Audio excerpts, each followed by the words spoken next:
საღამომშვიდობისა. თქვენ წინაშეა სპეციალური გამოშვება. დღევანდელ გადაცემას ასე დავარქვი. სომხური ლობი და ქუთაისური ღომი ევროპაში. თუ რატომ დავარქვი ასე, ამას რა თქმა უნდა, გადაცემის მსვლელობისას თქვენ მიხვდებით.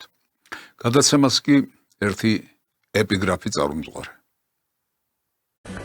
აი ეს საფრთხებელი სტამალდოვნა თქვენ იცით რომ ახლო აღმოსავლეთშიც ძალიან დიდ დაძაბულობა და იქაც არ არის მარტივი სიტუაცია, ისიც არ არის ჩვენგან ძალიან შორს და ეს არის დიდი საფრთხები, რაც ჩვენს ირგვლივ ტრიალებს და ჩვენ გვჭირდება უაღრესად დიდი სიფხიზლე, რომ ამე გადასტომა არ დაუშვათ. თორემ მივიღებთ უბედურებას, რომელიც შეიძლება ვეღარასდროს აღარ გამოვასწოროთ. საუბარი იმაზე, რომ კარგია, ცუდია, კარგი მთავრობაა, კარგი რიტორიკა აქვს. კარგი არა, ან ვიქნებით, ან არ ვიქნებით. 2024 წელს არის ეს გადაცემა ჩაწერილი. 2024 წელს. და ითქვა საშინელი რამ. ან ვიქნებით, ან არ ვიქნებით. და ითქვა ეს არა უბრალო პიროვნებისგან, რომელიც შეიძლება საქმის კურსში არ იყოს, არამედ პიროვნებისგან, რომელსაც მთელი საქართველოს ტვირთი აწევს ზურგზე და რომელიც, რა თქმა უნდა, ინფორმირებულია, გაცილებით უფრო მეტად, ვიდრე ნებისმიერი ჩვენგანი. ამიტომ ამას უნდა მიაქციოთ ყურადღება და ალბათ იმასაც მიაქციეთ ყურადღება, რომ ახლო აღმოსავლეთი იყო ნახსენები. ახლო აღმოსავლეთი და იქ არსებული პრობლემები. აი ამ კონტექსტში ითქვა ის, რომ საქართველო ან იქნება, ან არ იქნება. დღეს ახლო აღმოსავლეთში ძალიან დიდი ამბები ტრიალებს. პრაქტიკულად ცეცხლის ალშია ყველაფერი გახვეული. მოდით გადავავლოთ თვალი. სახალის და პენტაგონის განცხადებით, იერიშის სამიზნეებია ირანის სარაკეტო კომპლექსები, საჰაერო და საზღვაო ფლოტი, სამხედრო სამრეწველო ცენტრები, ქვეყნის ტექნოლოგიური და საფინანსო ინფრასტრუქტურა. ამერიკის შეერთებული შტატების თავდაცვის მდივარმა ის სამი საკვანძო ამოცანაც დაასახელა, რომელთა მიღწევასაც მოკავშირეები ძალის გამოყენებით ცდილობენ. ისლამური რესპუბლიკის სარაკეტო არსენალის ლიკვიდაცია, ფლოტის განადგურება და ბირთვული ამბიციების საბოლოო აღკვეთა. მიისწრაფოდნენ ბირთვული იარაღის შექმნისკენ, რათა მთელი მსოფლიო მძევლად აიყვანათ.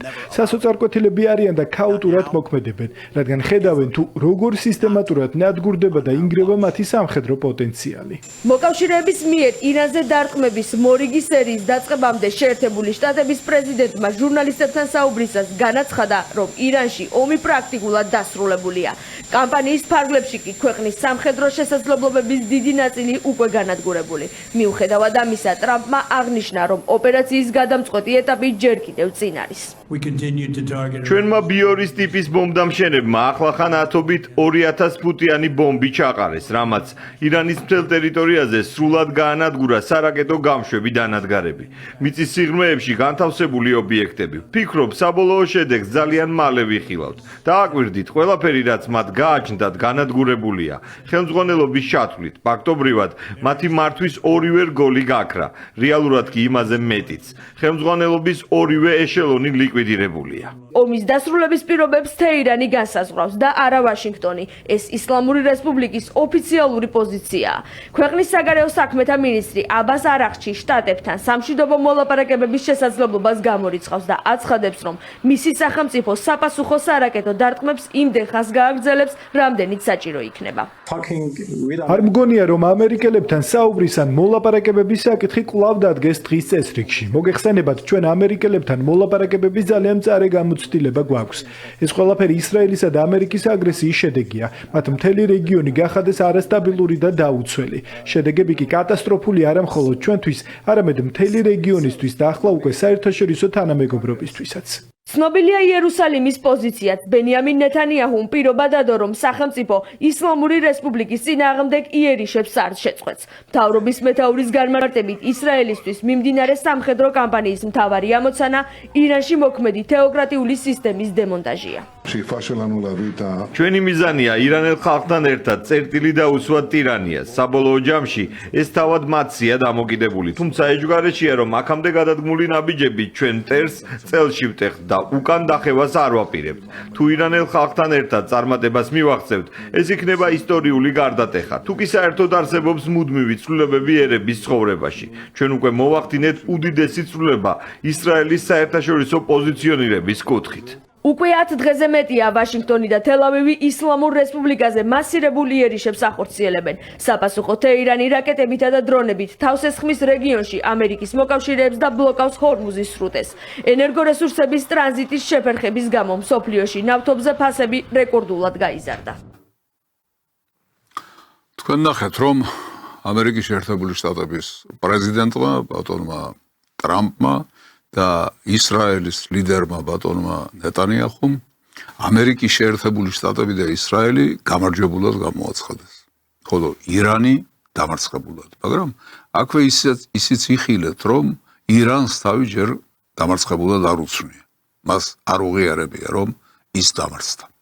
საერთოდ რა არის ეს ყველაფერი? რა დევს ამის საფუძველში? რის მიღწევა სურს ამერიკის შეერთებულ შტატებს და ისრაელს ამ კონკრეტულ შემთხვევაში ერთობლივად. მე მინდა შემოგთავაზოთ პატარა კოლაჟი იმასთან დაკავშირებით, თუ რას აცხადებდნენ ამერიკის შეერთებული შტატების პრეზიდენტები იმ დროს, როდესაც ისინი საომარ ოპერაციებს იწყებდნენ ამა თუ იმ ქვეყანაში. მოდით ტრამპით დავიწყოთ და უკან ისტორიის სიღრმისკენ გავყვეთ. За последние 36 часов Соединенные Штаты и их партнеры начали операцию «Эпическая ярость», одну из крупнейших, самых сложных и самых масштабных военных наступательных операций, которые когда-либо видел мир. Никто не видел ничего подобного. Сегодня я уполномочиваю вооруженные силы Соединенных Штатов начать ограниченную военную операцию в Ливии в поддержку международных усилий по защите ливийского гражданского населения. Эта операция уже началась. В этот час американские и коалиционные силы находятся на начальной стадии военных операций по разоружению Ирака, освобождению его народа и защите мира от серьезной угрозы. Сограждане, прошлой ночью я отдал приказ направить вооруженные силы США в Панаму. Ни один президент не принимает такие решения легко. Мне хотелось бы, чтобы можно было убедить других словами в том, что теперь мы вынуждены говорить с помощью оружия и самолетов. Политика этой страны будет заключаться в том, чтобы рассматривать любую ядерную ракету, запущенную с Кубы, против любой страны западного полушария, как нападение Советского Союза на Соединенные Штаты, требующее полномасштабного ответного удара по Советскому Союзу. Гитлер и японские генералы серьезно просчитались 10 лет назад, когда думали, что мы не сможем эффективно использовать нашу экономическую мощь для отражения агрессии. Пусть потенциальные агрессоры не совершают той же ошибки сегодня. ყველაფერს რა თქმა უნდა ვერ წარმოვადგენდი და ეს არც არის საჭირო. თქვენ ნახეთ, რომ ნებისმიერ პრეზიდენტს, რომელსაც დასჭირვებია საზღვარგარეთის ქვეყნებში სამხედრო ოპერაციის წარმოება, აქვს არგუმენტი იმისთვის, რომ ასე მოიქცეს და ეს გააკეთოს. რამდენად სწორია ეს არგუმენტი, რამდენად სწორია მათი დამოკიდებულება გარე სამყაროსთან, ეს უკვე სხვა საკითხია. ჩვენ ვიცით, რომ 50 ქვეყანაზე მეტ სახელმწიფოში აწარმოეს მათ სამხედრო ოპერაციები, ომები, თავიანთი არც თუ ისე ხანგრძლივი არსებობის განმავლობაში. და ბუნებრივია, რომ ეს ყველაფერი არ იქნებოდა გამართლებული, ლოგიკური და აუცილებლობით ნაკარნახევი. არა, ამ ყველაფრის უკან თითქმის 100% შემთხვევაში იდგა ამერიკული ჰეგემონიზმის საკითხი. მათი მისწრაფება მსოფლიოში ჰეგემონიისკენ, ეს არის ის, რაც იწვევს ამგვარ ვითარებებს. ადრე ნათქვამი მაგდა დღესაც გავიმეორებ, რომ ამერიკის შეერთებული შტატები სადაც არ უნდა მოღვაწეობდეს, განსაკუთრებით მეორე მსოფლიო ომის შემდეგ, სადაც არ უნდა ატარებდეს გარკვეულ ღონისძიებებს, სამშვიდობოს თუ საომარს, ის ყველგან ებრძვის და უპირისპირდება რუსეთს. ყველგან ებრძვის და უპირისპირდება რუსეთს. ეს არის ფორმულა, რომელიც უნდა დავიმახსოვროთ და ამისი გააზრებით, ამისი გათვალისწინებით ბევრი რამის ამოხსნას შევძლებთ. დღესაც, მაშინ როდესაც ლაპარაკია იმაზე, რომ ერთპოლუსიანი, ერთპოლარული მსოფლიო უკვე დამთავრდა და მრავალპოლუსიანი მსოფლიოს რიგი დადგა, მაინც მიუხედავად ამისა, ამერიკის შეერთებული შტატები გამწარებით ებრძვის ორ კონკურენტს, ორ მეტოქეს, ეს არის რუსეთი და ჩინეთი. პირველ რიგში რუსეთი, იმიტომ რომ სამხედრო ძალის თვალსაზრისით ამერიკის შეერთებული შტატების საპირწონე და მართლაც ღირსეული მეტოქე არის რუსეთი. ვიდრე რუსეთი და მისი სამხედრო ძალა არსებობს დედამიწაზე, მანამდე ამერიკის შეერთებული შტატები ვერ აისრულებს იმ ოცნებას, რასაც ერთპიროვნული ჰეგემონია ქვია, მაგრამ მიუხედავად ამისა და მიუხედავად იმისა, რომ ეს ასე თუ ისე გაცნობიერებული აქვს ამერიკის შეერთებულ შტატებშიც და თვითონ ბატონ ტრამპსაც ისინი მაინც ძველებურად მოქმედებენ. ისინი ძველ გზას ადგანან და აქედან ჯიუტად არ სურთ გადახვევა. მოდით ამ ომთან დაკავშირებით კიდევ ბატონ ტრამპს მივცეთ სიტყვა.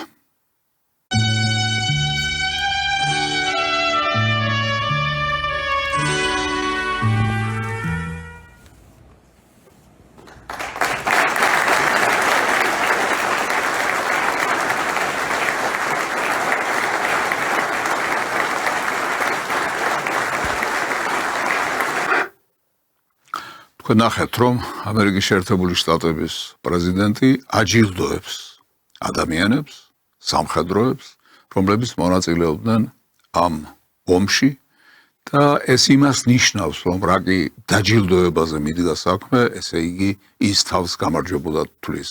ის ამ სამხედრო ოპერაციის წარმატებულ დამთავრებაზე ველაპარაკება. და არა მარტო იმითი, რაც ახლა იხილეთ, არამედ რა თქმა უნდა სიტყვიერადაც, ვერბალურადაც.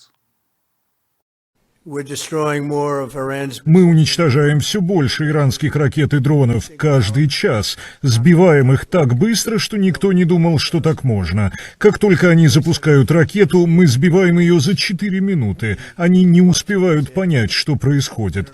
У нас самая мощная армия в мире. Их флот уничтожен, 24 корабля за 3 дня, это очень много кораблей. Их противовоздушная оборона уничтожена, их авиация уничтожена, самолетов больше нет, систем связи больше нет, ракет больше нет, ракетных комплексов больше нет, 60 и 64% соответственно, а в остальном у них все прекрасно. Я спрашиваю, у них что-то еще осталось? Но они храбрые, хотят воевать. Они звонят и спрашивают, как нам это сделать, как заключить сделку. А я им говорю, вы немного опоздали. Мы теперь хотим воевать еще больше, чем они. ჩვენ უფრო გსურს ომი, ვიდრე მათ. ანუ ირანელებს აცხადებს ბატონი ტრამპი, მიუხედავად იმისა, რომ გვაუწყა მთელი სამხედრო ინფრასტრუქტურა ირანისა განადგურებულია. მთელი სარაკეტო მარაგი უკვე მოისპო. ასე აცხადებს ტრამპი, მაგრამ ჩვენ ვიცით, რომ ახლაც ამ წუთებშიც ირანი ასე ვთქვათ, რაკეტებს აგზავნის თავის მოწინააღმდეგების მისამართით, ეს არის ისრაელი, თუ ეს არის ის ქვეყნები, სადაც განთავსებულია და განლაგებულია ამერიკის შეერთებული შტატების სამხედრო ბაზები. ასე რომ თლად ბოლომდე მართალი არ არის ტრამპი, თუმცა იმაში, რომ სამხედრო ინფრასტრუქტურას და ბევრ რამეს უზარმაზარი ზიანი მიადგა ქვეყანაში, ეს ფაქტია. ფაქტია ისიც, რომ 200-მდე ბავშვი დაიხოცა. ეს უსაშინლესი კადრები, ჩვენ ყველამ ვიხილეთ, შემზარავი კადრები. ამის შემდეგ ლაპარაკი გამარჯვებაზე, სამხედრო წარმატების მიღწევაზე ალბათ ცოტა უხერხულიც კი არის, მაგრამ დავანებოთ ამას თავი, ემოციებს, სენტიმენტებს მოვეშვათ და უფრო ფაქტებისენით ვილაპარაკოთ. კი ბატონო, სამხედრო ინფრასტრუქტურა შესაძლებელია დიდწილად დაზიანდა ირანში, მაგრამ ნიშნავს თუ არა ეს იმას, რომ ირანი დამარცხებულია? ალბათ არა. იმიტომ რომ დამარცხებას, მაშინ ქვია დამარცხება, როდესაც მიზანი მიღწეულია. ხოლო მიზანი ჯერჯერობით არ არის მიღწეული და ვერ არის მიღწეული. იქ ისევ სულიერი მამა ერჩიეს, მას შემდეგ რაც აიათოლა ხამენეი მოკლეს, ტერორისტულად მოკლეს, ვერაგულად გაანადგურეს, აირჩიეს ახალი ლიდერი და რეჟიმი არ ჩამოშლილა. ჩამოიშლება თუ არა ეს სამომავლო საქმეა, ამასაც ვნახავთ, მაგრამ იქამდე ალბათ ძალიან დიდი შრომა, ბრძოლა და ომი მოუწევს ამერიკის შეერთებულ შტატებს. აქვს თუ არა ამის რესურსი? ხომ არ მოხდა ისე, რომ თავი გაყო მარყურში, ირანულ მარყურში, ძალიან მძიმე და ძალიან ვერაგ მარყურში, საიდანაც გამოსვლა გაუჭირდება. ისევე როგორც სხვა ქვეყნებში მოსვლია, მაგალითად ავღანეთში 20 წელი იომეს და შემდეგ გამოიქცნენ იქიდან. რას მიაღწიეს, რომ გითხოთ დღემდე ეს არ არის დაზუსტებული მათ ცნობიერებაში და მათ რიტორიკაში. ანალოგიური რამ ხომ არ ემუქრებათ ირანშიც. ნახოთ ამას მომავალი გვიჩვენებს, მაგრამ ერთი რამ ფაქტია. ბატონი ტრამპი, ამერიკის შეერთებული შტატების პრეზიდენტი, ძალიან ომახიანია და აცხადებს, რომ არა მარტო ირანს, არამედ კუბასაც მოულის და ამას მალე გააკეთებს. თან ამას აცხადებს ისე, რომ ირანთან, ასე ვთქვათ, დაწყებული ოპერაცია ბოლომდე არ მეუყვანია. Правительство Кубы ведет с нами переговоры. Как вы знаете, у них серьезные проблемы. У них сейчас нет денег. Фактически ничего нет. Но они ведут с нами переговоры. И, возможно, нас ждет дружественное установление контроля над Кубой. Вполне возможно, что все закончится именно таким дружественным переходом Кубы. А что насчет публикаций в прессе? После многих лет у нас за плечами долгие годы взаимодействия с Кубой. Я слышу о Кубе с самого детства, и сейчас у них действительно большие проблемы. კი ბატონო, წარმოვიდგინოთ, რომ ეს არის ტრამპის განცხადება იმისთვის, რომ იქნებ კუბა შეაშინოს, რომ იგივე მოქმედებები ჩატარდება, ანალოგიური სიტუაცია იქნება, რასაც ახლა ირანში ხედავთ და ამიტომ ჯობია უბრძოლველად დამნებდეთო, მაგრამ კუბის ისტორიას ვიცით ჩვენ და კუბის დღევანდელი მმართველობის, ასე ვთქვათ, ბიოგრაფიაც გვესმის, ხომ? არ იქნება ასე ადვილი ამის მიღწევა. მით უმეტეს, რომ არც ირანში და არც კუბაში მარტო და პირისპირ არ არიან დარჩენილები ერთმანეთთან მოწინააღმდეგები ამერიკის შეერთებული შტატები ერთის მხრივ, მეორე მხრივ ისრაელი და მესამე მხრივ ირანი. ასევე იქნება კუბაშიც. მარტო და პირისპირ ვერ დარჩებიან, იმიტომ რომ როგორც უკვე ვთქვი, ყველგან სხვა ინტერესი იკვეთება, სხვა ზესახელმწიფოს ინტერესი იკვეთება, რუსეთის ინტერესი იკვეთება, ჩინეთის ინტერესი იკვეთება და ისე ხახვივით შერჩაო, რომ იტყვიან ხოლმე ქართული გამოთქმა ასეთი, თლად ასე მარტივად არ უნდა წარმოვიდგინოთ საქმე, მაგრამ ნუ გავასწრებთ მოვლენებს. ახლა შევეცადოთ მეორე მხრიდან შევხედოთ საკითხს. რა ჯერჯერობით რა მოიტანა ამან, რასთან გვაქვს საქმე და მსოფლიოში რა პროცესები დაიწყო. რუსეთის президенты Владимир Путин. Россия не раз, хотела бы сразу отметить, предупреждала, что попытки дестабилизировать ситуацию на Ближнем Востоке неизбежно поставят под удар глобальный топливно-энергетический комплекс. Поднимут цены на нефть и газ, ограничат поставки этих ресурсов по всему миру и нарушат, безусловно, долгосрочные инвестиционные планы. Судя по всему, это так и происходит. ნავთობის ფასი ერთბაშად დავარდა. და ეს არის ინდიკატორი, ეს არის მაჩვენებელი იმისა, რომ სოფლიოში კრიზისი იწყება, იმიტომ რომ ნავთობის ფასზე, საწვავის ფასზე მიბმულია ყველაფერი დანარჩენი. როგორც კი ფასი იცვლება აქ, ეს არის ის ძირითადი პროდუქცია, რომლის შემდეგ ყველაფერი ჯაჭვისებური რეაქციით იწყებს ზრდას ფასების თვალსაზრისით და იქნება აბსოლუტურად სხვა სურათი, ვიდრე იქამდე იყო. აი, ამ პროცესთან დაკავშირებით მინდა ერთი სიუჟეტი შემოგთავაზოთ. სამხედრო ესკალაციის გარდა ჰორმუზის სრუტე ეკონომიკური დაძაბულობის ეპიცენტრადაც იქცა. სატრანზიტო მარშრუტი, რომელიც მსოფლიო ნავთობისა და გაზის 20%-ზე მეტის მიწოდებას უზრუნველყოფს, ბლოკირებულია, რამაც ენერგოსექტორის ბაზარზე მასშტაბური ძვრები და ფასთა დონის ცვლილება გამოიწვია. სოფლიო ლიდერების დიდი ნაწილის მოწოდებები, დაუყოვნებლივ შეწყდეს ცეცხლი და გაიხსნას ჰორმუზის სრუტე, ჯერჯერობით მხოლოდ განცხადებებად რჩება. ამ ფონზე რჩება ერთადერთი ბერკეტი, სტრატეგიული მარაგების გამოთავისუფლება და მხოლოდ ასეთი ფორმით ფასების დასტაბილურება, რაზეც 30-მდე ქვეყანაში თანხმდა. 400 million barrels of oil available. საერთაშორისო ენერგეტიკული სააგენტოს წევრი სახელმწიფოები 400 მილიონ ბარელ ნავთობს წარმოადგენენ. ვიმეორებ, 400 მილიონ ბარელ ნავთობს. ჰორმუზის სრუტის ჩაკეტვის შედეგად მიწოდების შეფერხებით გამოწვეული დანაკარგების ასანაზღაურებლად. ეს მასშტაბური ზომა მიმართულია ბაზარზე რყევების შესამსუბუქებლად. მაგრამ ცხადი რომ იყოს ნავთობისა და ბუნებრივი აირის სტაბილური მიწოდების აღსადგენად, ყველაზე მნიშვნელოვანია ჰორმუზის სრუტით ტრანზიტის განახლება.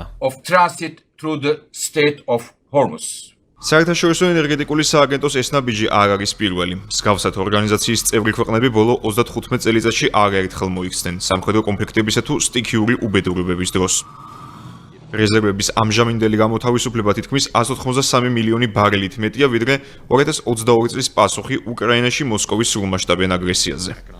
ნავთობგადამამუშავებელ ობიექტებზე ირანული დარტყმები ქმნის სახიფათო ვითარებას ენერგობაზარზე. თეირანი მსოფლიოს აფრთხილებს, რომ ბარელის ფასმა შესაძლოა $200 მიაღწიოს, თუკი ვაშინგტონის და თელ-ავივის სამხედრო მოქმედებები არ შეწყდება.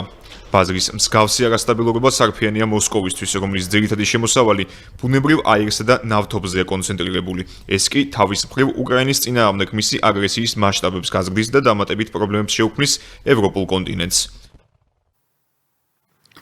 რა თქმა უნდა, ხვდებით, რასთან გვაქვს საქმე. ეს ურთულესი პროცესია, როგორც აღარ თქვი, ჯაჭვშესებური რეაქცია მიდის და მსოფლიოში ყველაფერი იცვლება. ვისაც ახსოვს 1990 წელი, როდესაც საბჭოთა კავშირი უკვე იშლებოდა. 91 წელი, როდესაც საბჭოთა კავშირი უკვე დაიშალა. ერთ-ერთი მთავარი მიზეზი, რასაც ასახელებენ ამ დიდი გლობალური პროცესის გამომწვევად იყო ნავთობის ფასის კატასტროფული ვარდნა, ანუ გაიაფება ამ პროდუქტისა. ნავთობის ფასებზე ამ საოცარმა ცვლილებამ, რომელიც ხელოვნურად იყო გამოწვეული, გამოიწვია ისეთი სახელმწიფოს დაშლა, როგორც იყო საბჭოთა კავშირი. არა, დავიჯერებთ იმას, რომ მხოლოდ ნავთობი იყო ამის მიზეზი, აქ სხვა მრავალი ფაქტორი იყო, მათ შორის საბჭოთა კავშირის სათავეში ამერიკული აგენტურის მოყვანა, მაგრამ ერთ-ერთი ფაქტორი ნამდვილად იყო ნავთობის გაიაფება. თუ კი ნავთობის ფასების ცვლა ამ კონკრეტულ შემთხვევაში მისი გაიაფება დაედო საფუძვლად ისეთ გლობალურ პროცესს, ისეთ უზარმაზარ და მნიშვნელოვან მოვლენას, როგორც იყო საბჭოთა კავშირის დაშლა. უნდა ვიფიქროთ, რომ ნავთობის ფასების განუხრელი ზრდა ანალოგიურ სიტუაციას გამოიწვევს. ოღონდ ის ახლა აღარც საბჭოთა კავშირს ურტყამს, რომელიც აღარ არსებობს და არც მის სამართალმემკვიდრე სახელმწიფო რუსეთს, არამედ პირიქით.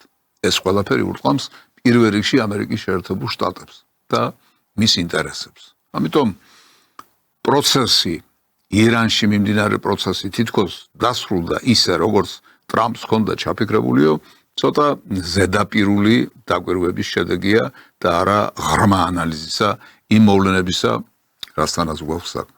კიდევ ერთი სიუჟეტი ამასთან დაკავშირებით. არსებული ვითარება მალევე აისახა მსოფლიო მოსახლეობის ფინანსურ მდგომარეობაზე. განსაკუთრებით იმპორტ დამოკიდებულ სახელმწიფოებში საწვავზე ფასები საათობრივად იზრდება, რამაც ზოგიერთ ქვეყანაში გასამართ სადგურებზე შეფერხებები გამოიწვია. ადგილობრივი მთავრობებიც და ექსპერტებიც მოუწოდებენ მძღოლებს, ნუ შეეცდებიან ხელოვნურად გამოიწვენ პანიკა, რამაც შესაძლოა ჯერჯერობით არარსებული კრიზისი რეალობად აქციოს. ევროკომისიაში აცხადებენ, რომ საწვავის ამოწურვა მათთვის საფრთხეს არ წარმოადგენს, რადგან ევროკავშირის წევრი სახელმწიფოების ვალდებულებაა ჰქონდეთ ნავთობის სულ მცირე 85-90 დღის სამყოფი მარაგები. 85-90 დღის სამყოფი მარაგები გასაგებია, მაგრამ რას ნიშნავს ეს 85 და 90 დღე? ძალიან მოკლე დისტანციაა და ჩქარა გაირბენს, აი შემდეგ რა იქნება და როგორ მოხდება. ეს ყველაფერი რაც ხდება, თელ მსოფლიოს ეხება, მაგრამ ისე ნუ წარმოვიდგენთ, რომ მსოფლიო თითქოს რაღაც გარეთ არის და ჩვენ აქ რაღაცნაირად დაცულები ვართ. არა, ეს ყველაფერი უკვე საკუთარ ტყავზე ვიწვნიეთ ქართველებმაც და ამას ერთ-ერთი ჩვენი თანამემამულე ძალიან ხატოვნად გვეტყვის. ირანმა ისრაელს დაარტყაო, ისრაელმა პირიქით ირანსო და ეხლა საწვავის ჩასასხმელად ვიყავი და მივხვდი, რომ ორივე ერთიანად მიდამარტყეს. უკეთესად ვერ იტყვი, ყველაფერი შესანიშნავად არის ჩამოყალიბებული. ჩვენ რომ მგონია, რომ ირანს ურტყამს ამერიკის შეერთებული შტატები და ისრაელი, ეს არ ნიშნავს იმას, რომ პროცესი ლოკალურია და იქ არის ჩაკეტილი და სადაც დაიწყო, იქ დამთავრდება ყველაფერი. არა, უცებ ყველაფერი ელვის სისწრაფით გავრცელდება გარე სამყაროზე და რა თქმა უნდა, ჩვენც ვიგრძნობთ ძალიან ცუდ შედეგებს იმისა, რა პროცესების დღეს მიმდინარეობს, თუნდაც ირანში და რა თქმა უნდა, არა მარტო ირანში. მაგრამ მხოლოდ ეს არ არის. ნავთობთან დაკავშირებული საკითხი, ეს ერთი, ასე ვთქვათ, თავისი არსით და ბუნებით გლობალური საკითხია, რომელიც მრავალ რეაქციას იწვევს, მაგრამ მარტო ეს არ არის. კიდევ სხვა საკითხები, მაგალითად, ევროპაში ძალიან გამძაფრდა ერთმანეთთან დაპირისპირება და ის, რასაც შინაგანი წინააღმდეგობა ჰქვია. ირანის ომთან დაკავშირებით ევროკავშირის მაღალჩინოსნები ერთმანეთს დაუპირისპირდნენ. ბლოკში განხეთქილება იზრდება. ურსულა ფონ დერ ლაიენის მიერ ახლო აღმოსავლეთში მიმდინარე პროცესებსა თუ ევროპის საგარეო პოლიტიკაზე გაკეთებული ბოლოდროინდელი განცხადებების შემდეგ ამ სათაურის სტატიას Financial Times აქვეყნებს. ევროკომისიის პრეზიდენტის კომენტარს, რომ ევროპა ძველ მსოფლიო წესრიგს აღარ უნდა დაემორჩილოს და არც მხოლოდ საერთაშორისო წესებზე დაფუძნებულ წესრიგს დაეყრდნოს, როცა საქმე ევროკავშირის ინტერესების დაცვას ეხება, თანაგუნდელების მხრიდან კრიტიკა მოჰყვა. ფიქრობ სამართლიანია თუ ვიტყვით, რომ მისი ეს კომენტარი საკუთარი აზრის ყველაზე ადეკვატური ფორმით გამოხატვა არ იყო. ჩემთვის მნიშვნელოვანია იმის ხაზგასმა, რომ საერთაშორისო სამართალი ევროპული პროექტის მშენებლობის საკვანძო ელემენტია. ურსულა ფონ დერ ლაიენისგან განსხვავებული პოზიცია დააფიქსირა ევროპული საბჭოს პრეზიდენტმაც. ევროკომისიის პრეზიდენტის მომხრე ევროპარლამენტარების ნაწილი კი მას ადანაშაულებს, რომ წესებზე დაფუძნებულ გლობალურ წესრიგს ზურგი აქცია. ევროდეპუტატები ურსულა ფონ დერ ლაიენისგან ახსნა განმარტებებს ითხოვენ. ეს ასე ვთქვათ ზოგადად. აი ევროპაში როგორი პროცესები დაიწყო. რა თქმა უნდა, ეს პროცესები ჩანასახით არსებობდა, მაგრამ ამ კონკრეტულ შემთხვევაში უკვე გამწვავდა და ის სახე მიიღო, აი დაახლოებით რაც ახლა მე თქვენ წარმოგიდგინეთ. მაგრამ მარტო ეს არ არის, აი კონკრეტული მიმართულება. ეს არის ევროკავშირის გაფართოებასთან დაკავშირებული. ამ თვალსაზრისითაც რაღაცა რადიკალურად იცვლება. ევროკომისიის პოლიტიკა გააკრიტიკეს მისმა ოპონენტმა ევროპარლამენტარებმაც. ამჯერად საკითხი ევროკავშირის გაფართოების სტრატეგიას შეეხო. პოლიტიკური ჯგუფი პატრიოტები ევროპისთვის არ ემხრობიან ევროპულ ბლოკში ახალი წევრების, მით უმეტეს უკრაინის დაჩქარებული წესით მიღებას.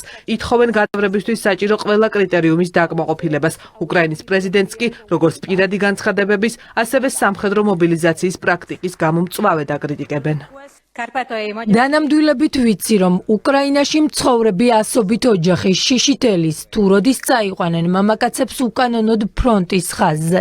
ვიდრე უკრაინაში ხალხი იძულებითი სამხედრო მობილიზაციის გამო იღუპება, მისი ევროკავშირში გაწევრების გზაზე წინსვლა დაუშვებელია. ამ ხალხის დაღუპვა შემთხვევითი ტრაგედია არ არის. ეს უკრაინის უკანონო პრაქტიკის შედეგია. ომი ტრაგედიაა, თუმცა ეს არ აძლევს უკრაინას უფლებას, რომ ფუნდამენტური სამართლებრივი და მორალური ვალდებულებები მიატოვოს. როგორ ფიქრობთ, დასაშვებია, როცა იმ ქვეყნის პრეზიდენტი, რომელსაც ევროკავშირში გაწევრება სურს, პირადად ემუქრება ევროკავშირის წევრი სახელმწიფოს პრემიერ-მინისტრს? რატომ არ უკავშირდებით ბატონ ზელენსკის, რომ ბოდიში მოიხადოს და მუქარა უკან წაიღოს? ესე იგი, არა მარტო ევროპაში შიგნით დაიწყო წინააღმდეგობა, არამედ გაფართოებასთან და დაკავშირებითაც დაიწყო წინააღმდეგობა, რაც პირველ რიგში რა თქმა უნდა უკრაინის საკითხს შეეხო, მაგრამ არც აქ ჩერდება ეს ყველაფერი. ყველაფერი ამას მოყვა დაპირისპირება თვითონ უკრაინაშიც კი.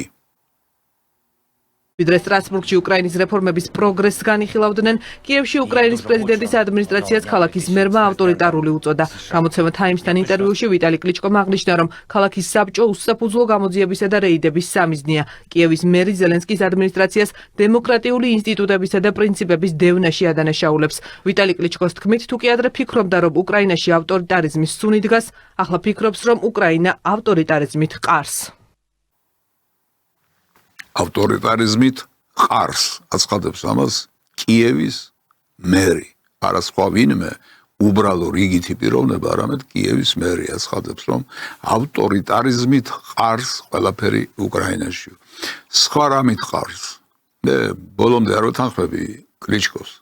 ვეთანხმები იმაში, რომ ყარს უკრაინა, მაგრამ არა ავტორიტარიზმით, არამედ ფაშიზმით, სიბინძურით და უბედურებით. პირველ რიგში თვითონ უკრაინისთვის.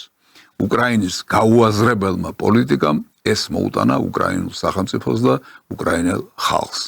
და მადლობა ღმერთს, რომ ამისი გაცნობიერება იწყება, თუმცა ძალიან დაგვიანებულია და ახლა აღარაფერი ეშველება იმ უზარმაზარ დანაკარგს, როგორც ადამიანური რესურსისა, ასევე ქვეყნის მასშტაბით, ინფრასტრუქტურის მასშტაბით, რაც უკრაინაში მოხდა. მე თქვენ გითხარით და შევაჯამებ ერთგვარად ამას, რომ თვითონ ევროპაში დაწყებულია წინააღმდეგობა, ევროპაში გაჩნდა წინააღმდეგობა ევროკავშირის გაფართოებასთან დაკავშირებით, ევროპაში გაჩნდა წინააღმდეგობა უკრაინასთან დაკავშირებით და თვითონ უკრაინაში გაჩნდა წინააღმდეგობა აი იმ პროცესების შემდეგ, რაც დაიწყო ირანში, მაგრამ არც ეს არის ყველაფერი.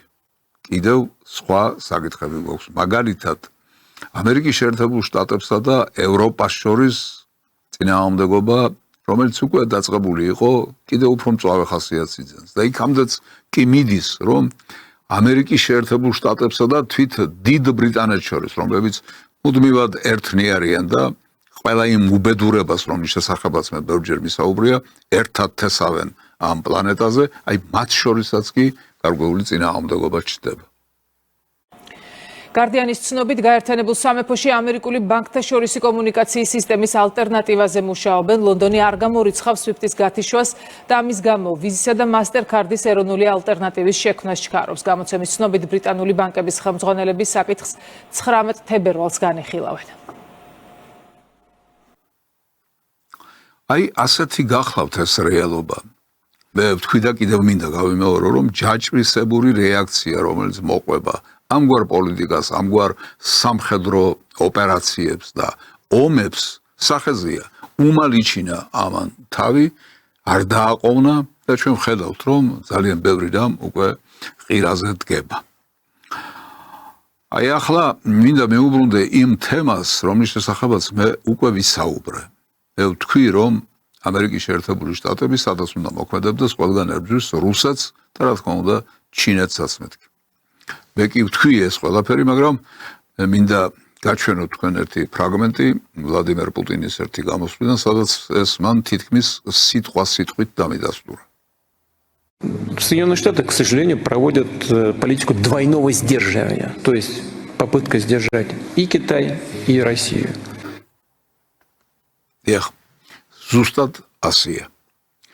ამას შევხედავთ ისე, თითქოს რაღაცა ჩვეულებრივი პოლიტიკური და გეოპოლიტიკური მოსამოდობა. არა, ეს გაცილებით უფრო რთული რამ არის, იმიტომ რომ ეს არის ორ ზესახამწიფოს შორის, უпростоრად სამ ზესახამწიფოს შორის უკიდურესი დაძაბულობა, დაპირისპირება, რამაც შესაძლებელია მსოფლიო ძალიან დიდ განსაცდელთან მიიყვანოს. არ გამოვრიცხოთ ეს, იმიტომ რომ კი ბევრი რამე კონტროლს ექვემდებარება თითქოს, მაგრამ ძალიან ბევრი რამე უკვე აღარც ექვემდებარება კონტროლს და როდის რა მოხდება, გაუთვალისწინებელი და აბსოლუტურად მიუღებელი და დამოუკებელი და დამანგრეველი მსოფლიოსთვის კაცმა არ იცის. ახლა აი ამ ირანის პროცესებში რამდენად არიან ჩართული სახელმწიფოები, ვთქვათ, იგივე სახელმწიფოები, ზესახელმწიფოები, რომლებზეც არის საუბარი, რუსეთი და ჩინეთი. ტრამპის აზრით, აი საინტერესოა ამასთან დაკავშირებით ტრამპის აზრი. Есть ли у вас какие-либо данные о том, что Россия как-то помогает Ирану во всем этом? Нет, у меня таких данных нет. У меня не было никаких данных об этом. Если они действительно помогают Ирану, то делают это не очень хорошо, потому что у Ирана дела совсем плохи. Господин Уитков, вы говорили русским, чтобы они не отправляли Ирану информацию об американских целях и другую помощь? Я это им твердо сказал. И вы верите, что они этого не делают? Я надеюсь, что нет. А доказательства этому у вас есть?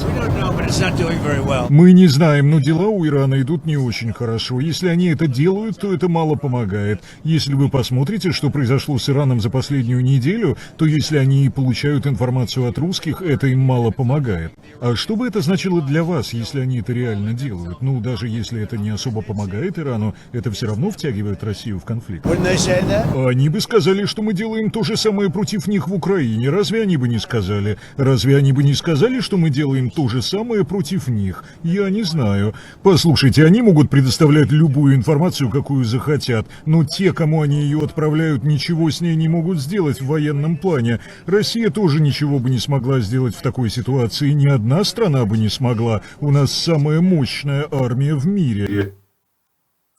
ერთ-ერთი დასკვნა, რაც შეიძლება ამ საუბრიდან გამოვიტანოთ, ის არის, რომ ტრამპი ცოტა დაბნეული და გაფანტული ლაპარაკობს ამ საკითხთან დაკავშირებით. ის არ არის დარწმუნებული, რუსეთი ეხმარება ირანს თუ არ ეხმარება.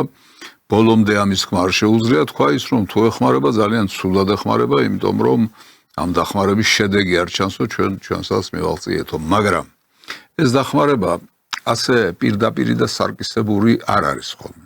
ამ შემთხვევაში შესაძლებელია სულ სხვადასხვა ჩანაფიქრი არსებობდეს და არსებობდეს ჩანაფიქრი არა სადღეისო, არამედ სახვალიოც. ასე რომ ერთბაშად არც პუტინი და არც სი ძინპინი არ გამოაცხადებდნენ იმას, რომ რა კი ამერიკის შეერთებული შტატები ირანს დაესხა თავს და იქ სამხედრო ოპერაციას ატარებს, ამის გამო ჩვენ სამხედრო ოპერაციითვე უნდა უპასუხოთ ამერიკის შეერთებულ შტატებს. არა, ასეთი რამ საბედნიეროდ არ ხდება და არც უნდა ხდებოდეს. მაგრამ არც ფიქრი იმაზე, რომ ეს ქვეყნები ხელს დაიბანენ და ამ პროცესს ყურადღებას არ მიაქცევენ, საერთოდ არ ჩათვლიან ღირსად იმას, რომ ამასთან დაკავშირებით რაღაც გეგმები ქონდეთ, რომელიც არა მარტო სადღეისო იქნება, როგორც ვთქვი, არამედ სახვალიო, ეს უნდა გამოვრიცხოთ ასეთი რამ, რა თქმა უნდა, არ ხდება. ალბათ ამის დასტურია ისიც, რომ რამდენიმე დღის წინ ბატონმა ტრამპმა ინება და პუტინთან სატელეფონო დიალოგი გამართა. ეს სატელეფონო დიალოგი, რა თქმა უნდა, თლად კარგი შედეგებით ირანში, ირანის სამხედრო ოპერაციაში არ იყო ალბათ გამოწვეული. მას პუტინთან დალაპარაკება სურდა, იმიტომ რომ რაღაცეები გარედან უნდა მოაგვაროს, იმიტომ რომ შიგნით ირანში სამხედრო მიმართულებით თლად ისე არ წარიმართა საქმე, როგორც ტრამპს ჰქონდა წარმოდგენილი. ვთქვი, რომ კი შესაძლებელია ინფრასტრუქტურა დაანგრიო, როგორც სამოქალაქო, ისევე სამხედრო, თითქმის გაანადგურო, მაგრამ ეს ჯერ კიდევ არ ნიშნავს ომში გამარჯვებას მეთქი. მეთქი, ისევ ამბობ, თითქოს უკანასკნელი ინსტანციის ჭეშმარიტება ჩემგან წამოვიდა. არა, ეს ცნობილი მიდგომაა, ცნობილი დამოკიდებულებაა და ისტორიით და გამოცდილებით გამაგრებული, აპრობირებული დამოკიდებულებაა ამ საკითხების მიმართ. ასე ხდება ხოლმე. გამარჯვებას ქვია გამარჯვება, დამარცხებას ქვია დამარცხება, სანამ მიზანი მიღწეული არ არის, არც გამარჯვება არსებობს ერთ მხარეს და შესაბამისად არც დამარცხება მეორე მხარეს. ასე რომ ეს გასათვალისწინებელია. დიახ, იმ სატელეფონო საუბრის შემდეგ, რომელიც ტრამპის ინიციატივით გაიმართა ტრამპსა და პუტინს შორის, ტრამპი აცხადებს, რომ პუტინი შესაძლებელია სასარგებლო კაციც კი იყოს. И он выразил желание быть полезным. Я сказал ему, что он мог бы быть еще полезнее, если бы помог положить конец войне между Россией и Украиной.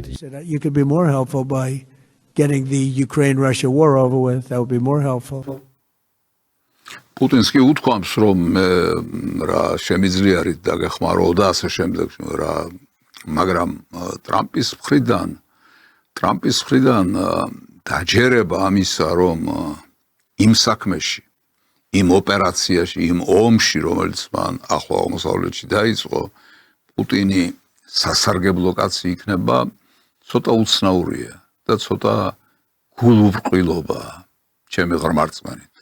ეს ისეთი გულუბრყვილობაა, რომელიც ამერიკის შეერთებული შტატების პრეზიდენტს კი არა, აი ჩვენთან რო დარბიან ქუჩაში, ქვასროლია პოლიტიკოსები, იმათაც კი არ ეკადრებათ ასეთი გულუბრყვილობა.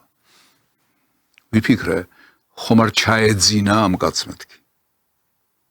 დონალდ ტრამპს მშვიდობის საბჭოს პირველ შეხვედრაზე ჩაეძინა.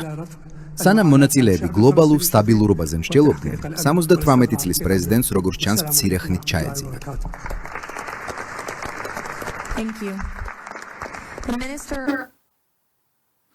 დარბაზი გადაღლა.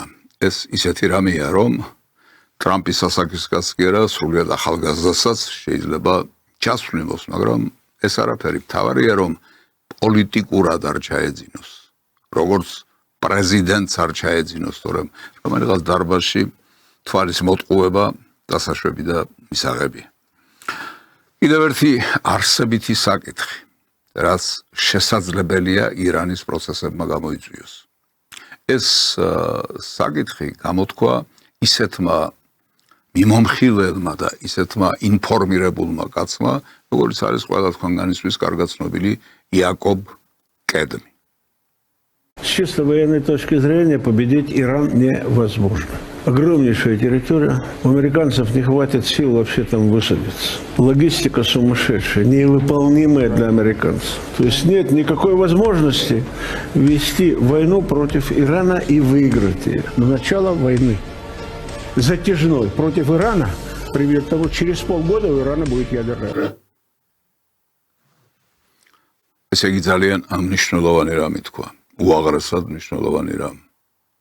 იქ თუ დაიწყო გაწელილი დროში გახანგრძლივებული ომი, ეს ნახევარ წელიწადში მიგვიყვანს იქამდე, რომ ირანს ექნება ატომური ბომბი.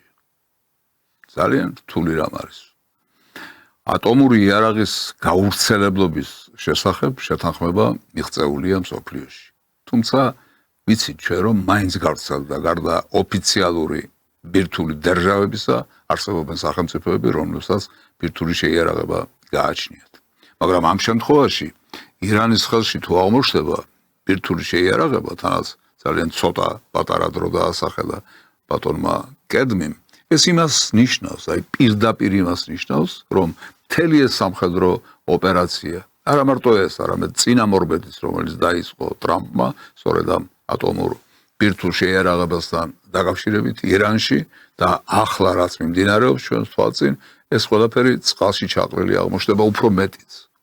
ეს აღმოჩნდება უკუ ეფექტის მომცემი, იმიტომ რომ ნახევარ წელიწადში და არც ერთ წელიწადში ირანი ატომურ ბომბს ვერ შექმნიდა, მაგრამ ახლა ნახეთ რა თქვა ისეთმა გამოცდილმა და დაკვირვებულმა კაცმა, რომელიც სიტყვებს ჰაერში არ ფანტავს, ბატონმა კედმიმ, რომ შესაძლებელია, კი არა, ამით დამთავრდებაო თქვა. ახლა ამ მოსაზრებას, რომელიც ბატონმა კედმიმ გამოთქვა და რომელიც მე პირადად მენიშნა, ამძაფრებს ის ნათქვამიც, რომელსაც ახლა მოგასმენინებთ, ეს უკვე არა პოლიტიკური მიმომხილველი და არა რომელიმე პოლიტოლოგი და პუბლიცისტია, არამედ რუსეთის საგარეო საქმეთა მინისტრი ბატონი ლავროვი გახლავთ. Эта акция, эта война, которую сейчас развязали против Ирана, она, во-первых, может стимулировать движение в пользу создания ядерного оружия. И не только в Иране. Такое движение тут же появится и в странах, арабских странах, которые соседствуют с Исламской Республикой Иран. Поэтому парадоксальным, внешне парадоксальным образом объявленная благородная цель начать войну для того, чтобы не было распространения ядерного оружия, может стимулировать совершенно противоположные тенденции. Срулиад საწინააღმდეგო ტენდენციის სტიმულირება შეუძლია იმას, რაც ახლა ხდება ახლო აღმოსავლეთში და კერძოდ ირანში ბრძანა ბატონმა ლავროვმა. ესე იგი, წეღან რომ ვთქვი მე, რომ დახმარება, მხარდაჭერა, რეაქცია იმაზე, რაც ხდება, რაც ვითარდება პროცესები, არ იქნება იმ წუთიერი, მყისიერი, სარკისებური და იმას დაარტყა, მე ამას დავარტყამ. ასე არ იქნება, მაგრამ აი ერთი მიმართულება ვნახეთ ჩვენ, როგორი და რანაირი შეიძლება იყოს. აქ ოდნავ ამოვისუნთქოთ და შემოგთავაზებთ ფსიქიატრიის რენტგენს.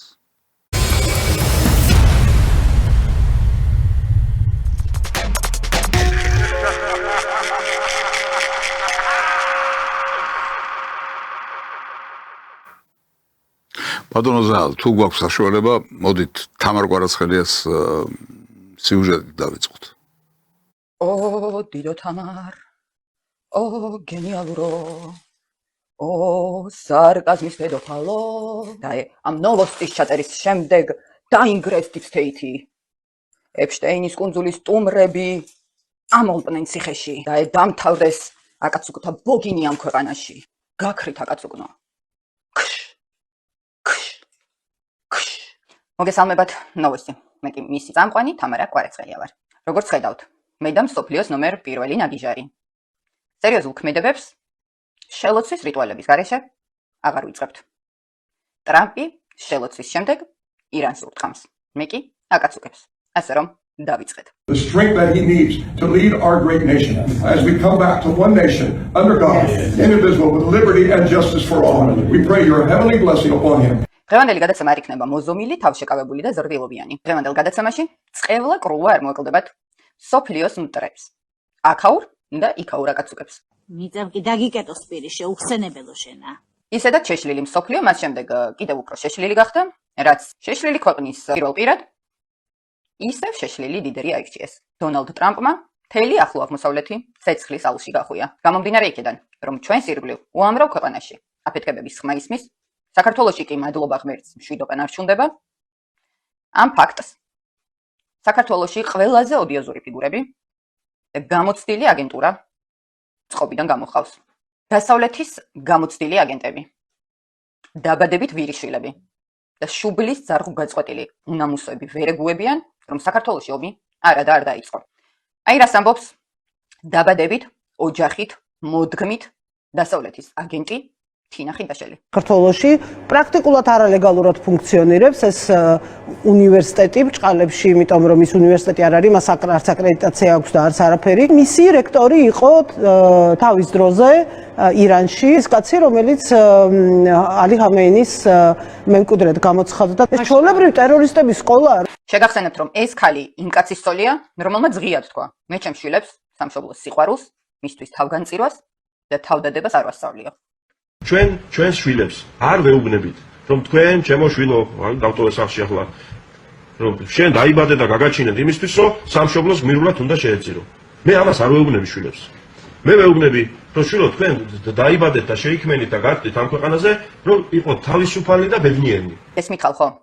ეს ოჯახი ცდილობს ჩვენი შვილები, ქმრები და ძმები წავიდნენ ომში, თავად კი არც მალავენ, რომ საქართველოსთვის თავგანწირვას არც კი ფიქრობენ. ღმერთმა არქმნას და მათ მიერ პროვოცირებული ომი საქართველოში მართლაც რომ დაიწყოს, ეს ადამიანები იქნებიან პირველები, რომლებიც საკუთარ შვილებთან ერთად მოძუძგავენ ამ ქვეყნიდან. ასე რომ, მანამ ეს ქალი გისოსებს მიღმა არა, მოდით ყველამ ერთად შევუთვალოთ.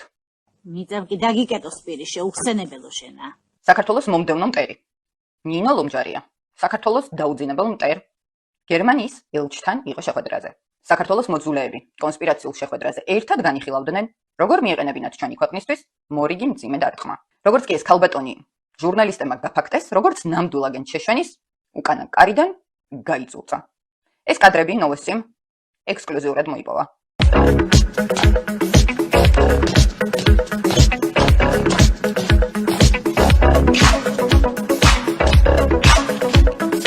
არისონებენ საქართველოს ფარგლებს გარეთ მყოფი ავსულებიც, უნგრეთო ზრწოდე. ვიქტორ ორბანს, სოფლიოს ყველაზე კარიკატურული ფაშისტი, გაებრინძა და ქურდულად შეუთვალა. აი, კაროჩე, კი ჩვენთვის გამოყოფილ მაყუთსო ევროკავშირს დააბლოკინებო. აი მენაო მაგარი დაგერხევაო რა.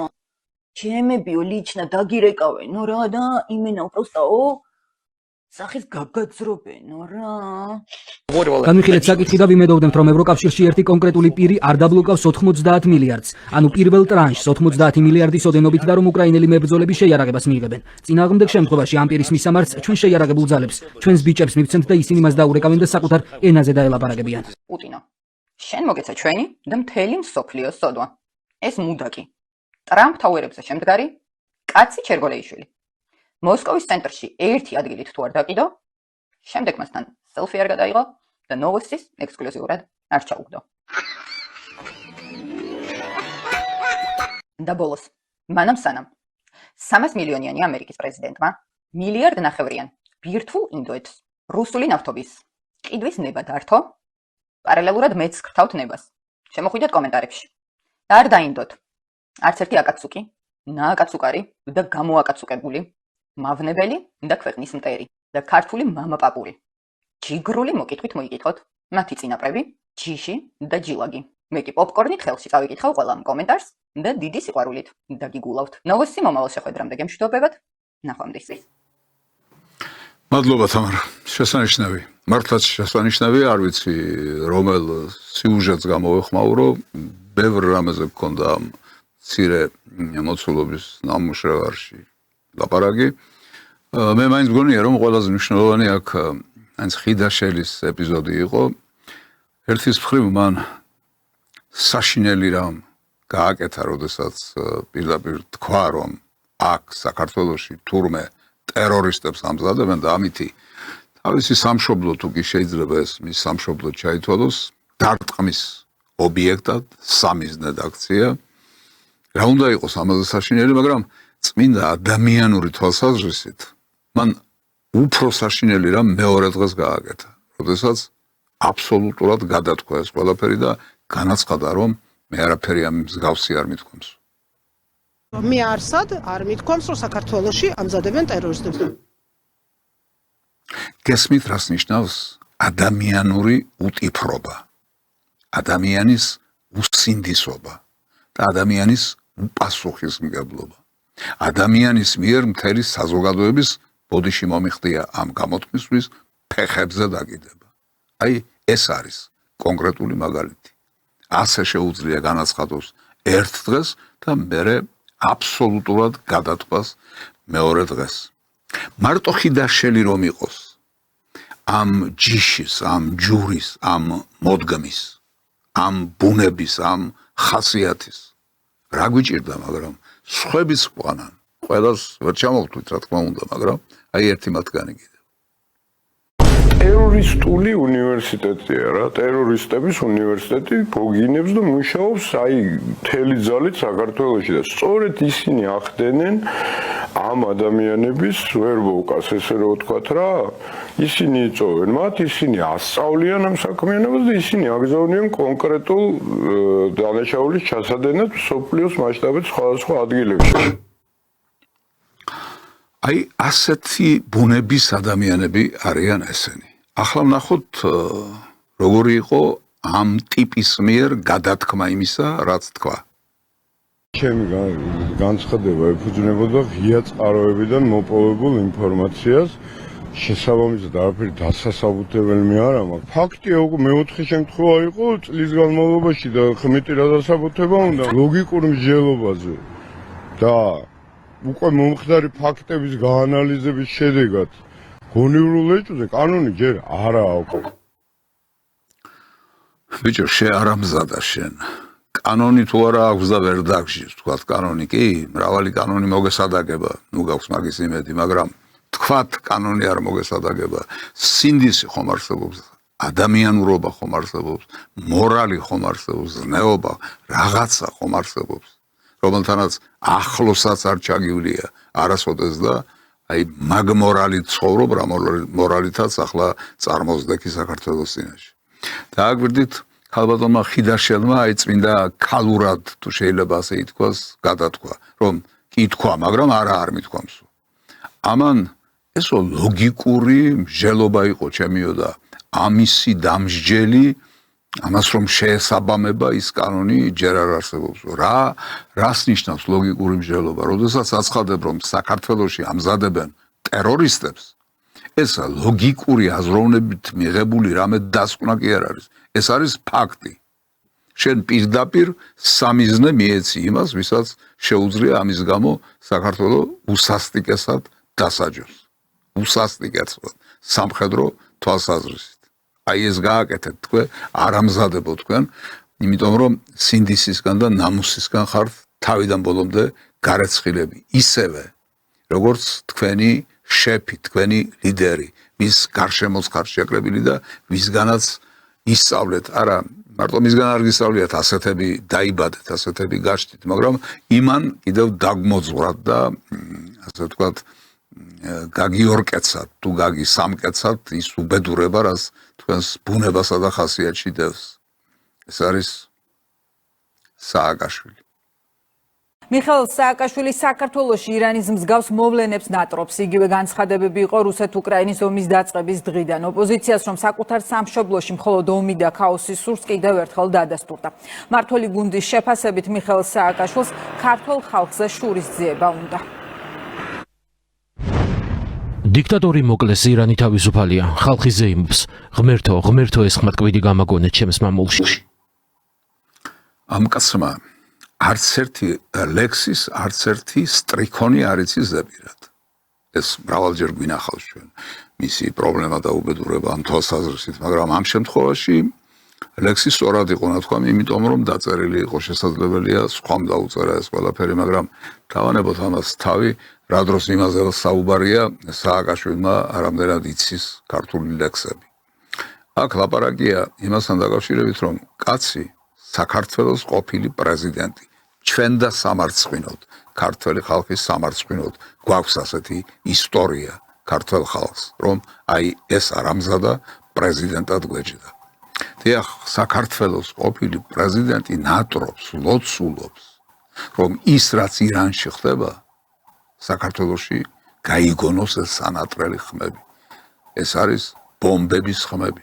ჩვენ მოვისმინეთ, რომ ირანში განადგურებულია სამოქალაქო და სამხედრო ინფრასტრუქტურა. განადგურებულია ყველაფერი, ისი განადგურება შეიძლებოდა და განადგურებულია ირანის სულიერი ლიდერიც. აი ამას კაცი რომ ნატრობს და ამაზე რომ ლოცულობს. ის კაცი ყავდათ საქართველოს პრეზიდენტად, ყავდათ მეთქი. საკუთარ თავს მიჯნავ აქედან, იმიტომ რომ ამ ვირიშვილისთვის, რა თქმა უნდა, მე ხმა არასოდეს მიმიცია. სირცხვილია ეს საქართველოსი. აი ნახეთ, რის თქმას ბედავს. აი ეს არამზადა, ეს არარაობა ქართველი ხალხის წინაშე. ეხა ვიღაცები ძახმიან, მე უყურებდი და ვერთობოდი ამან გამარჯვება. სააკაშვილი წარსულია. იცი რა მინდა გითხრათ? ჯერ იმის მიასწრები გააკეთეთ, რაც მე გავაკეთე, მე ლაპარაკეთ იმაზე, რომ მე ვარ წარსული. რა შეგიხნიათ თქვენ? ყველაფერი, რაც საქართველოს არის ჩემი შექმნილი, ყველაფერი. საქართველოს არის ჩემი შექმნილი. ეს რა თქმაა? რა სიტყვებია, რა წინადადებაა, რა სინტაქსია, რა ლოგიკაა, რა მსჯელობაა, რა თავხედობაა. წარმოუდგენელია, გაუგონარი რამ ხდება. ამას ხომ აქვს რა თქმა უნდა, მე საქართველოს დამფუძნებელი ვარ. რომელი საქართველოს დამფუძნებელი შეიძლება იყოს აი ეს ვიგინდარა და ან გნებავთ ნებისმიერი ვინმე. რას ნიშნავს საქართველოს დამფუძნებელი ჩვენი თანამედროვე?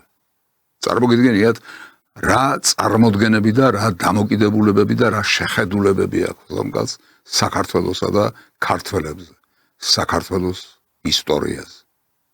აი ესენი ტრებს ეპატიჟებიან პირდაპირ საქართველოში. ვინ არიან ესენი? ბატონი პაპუაშვილი გვეტყვის.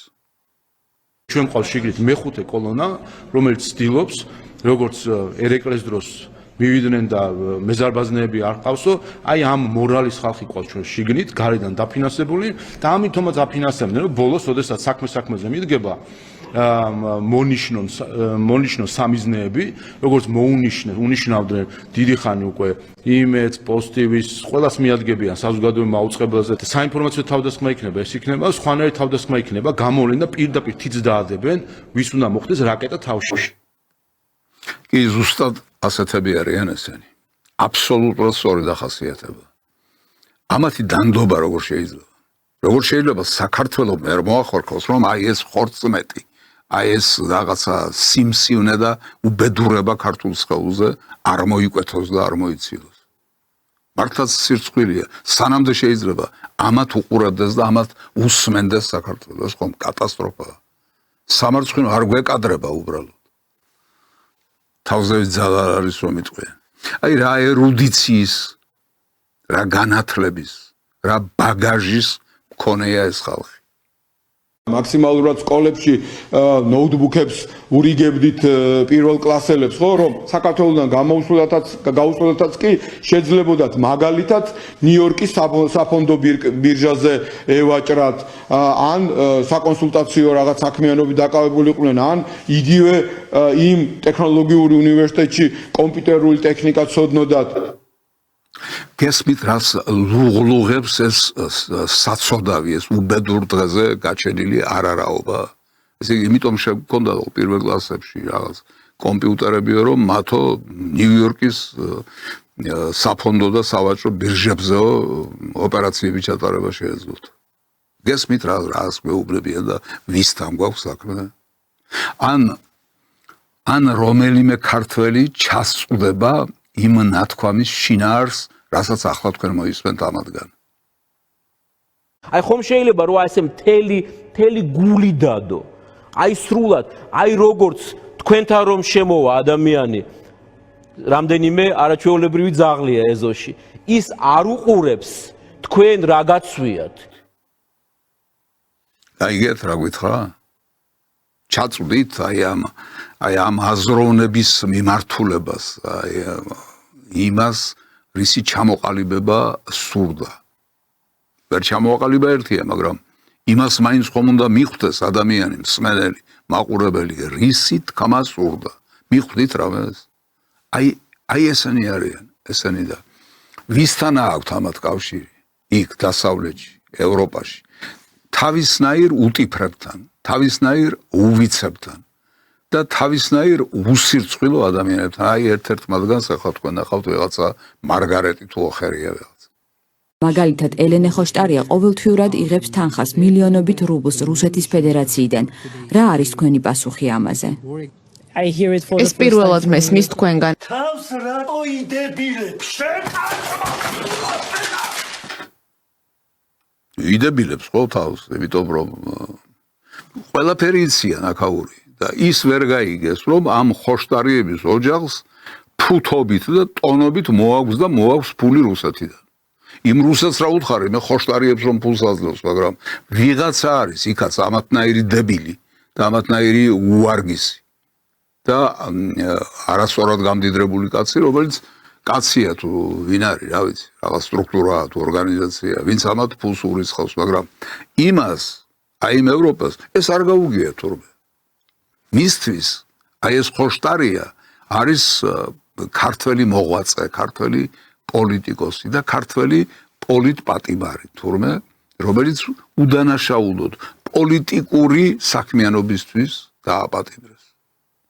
აი ესენი არიან ერთმანეთის, ასე ვთქვათ, ალხანა და ჩალხანა. და ახლა უნდა გიჩვენოთ აი სათაური თუ გახსოვთ. სომხური ლობი და ქუთაისური ღომი ევროპაში. ახლა უნდა გაჩვენოთ სიუჟეტი, რომელიც ამას, ასე ვთქვათ, ამ სათაურს ესადაგება. ესე იგი ჩაძელვა საკვირველი. როგორც ყოველთვის ღომში ვზილავ. ქართულ ოცნებაში ყოხახიძე მომხოთ. უშ. ფებიტარი, ფებიტიაფსკერზია, ღარიბაშვილები, გომელაურები და ამნაირები. ზეჟიგე ყაველაში კუჩჩენი დედამე. ჩოდი შიგნიჩი ნახვარო შენ. ასე მოვა ქართულ ოცნებას. აი ასე ჩავზილავთ ღომივით. ეს იქნება მაგენის ბოლო. ჩაყავი თავი შეშობეზო, ამოყო თავი ამის დედო. ზარკუა შენი. ეშველება ამათ რამე? მეტი არაა ჩემი ამათ არაფერი ეშველოს, მაგრამ ჩვენ რა გვეშველება, ჩვენ სანამდე უნდა უყუროთ ამათ, სანამდე უნდა გავერთოთ თუნდაც აი ამ უბედურებით, რასაც ყოველდღიურად უყურებ ძალიან დიდი დოზით და შესაძლებელია თელეერს რაღაცა ფსიქიკური პრობლემები გაგვიჩნდეს, იმიტომ რომ არ შეიძლება ამ ადამიანების ყურება, მათი მოსმენა ყოველდღიურ რეჟიმში. წარმოუდგენელია. ამის გაძლება, ამის ატანა შეუძლებელია. და ისე სანამდე მივიდნენ, აი ერთი მოთქმა და გოდება უნდა მოგასმენინოთ. მოგესალმებით, ეთერშია პირველი ხაზი, მე ვარ ჟურნალისტი ვიკა ბუკია, თქვენ საავტორო გადაცემას უყურებთ და TV პირველს და მე მინდა რომ დღევანდელი ჩემი გადაცემა დავიწყოთ ჩვენთვის ძალიან მნიშვნელოვანი თხოვნით, მოწოდებით, TV პირველს სჭირდება მაყურებლის დახმარება, ფინანსური დავალიანების გამო დღეს გაითიშა TV პირველის სატელიტური მაუწყებლობა. რაო, ვერ გაფინანსებთ ჭუტა, თუ როგორ არის საქმე? თუ ჭუტას არ აფინანსებენ იმისთვის, რომ მე იმან თქვენ დაგაფინანსოთ. რაღაცა აირდაირია მე მგონი და ნუ ამით დავამთავროთ ეს ფსიქიატრიის რადგენი, მაგრამ გავაგრძელოთ იქიდან, რომ რაღაცა სერიოზულად აირდაირია აი ამათ ცხოვრებაში. მეხუთე კოლონის ცხოვრებაში, დასავლეთის აგენტურის ცხოვრებაში. ამიტომ რაქნან, ბევრი იფიქრეს, ცოტა იფიქრეს, მივიდნენ იქამდე, რომ უნდა გაერთიანდნენ, მაგრამ ჩვენ ხომ გვინახავს ამათი გაერთიანება. და არაერთხელ, ბევრჯერ გვინახავს ამათი გაერთიანება, დაშლა, ჩხუბი, უბედურება, წიოკი, იმიტომ რომ ადამიანები არ არიან ესენი. პირდაპირ უნდა ვთქვა, ესენი ცხოველები არიან. ამათ ადამიანის არაფერი არ აქვს. ეხლა მინდა განახოთ აი რამდენიმე კადრი იმასთან დაკავშირებით, თუ როგორ ერთიანდებოდნენ და იშლებოდნენ.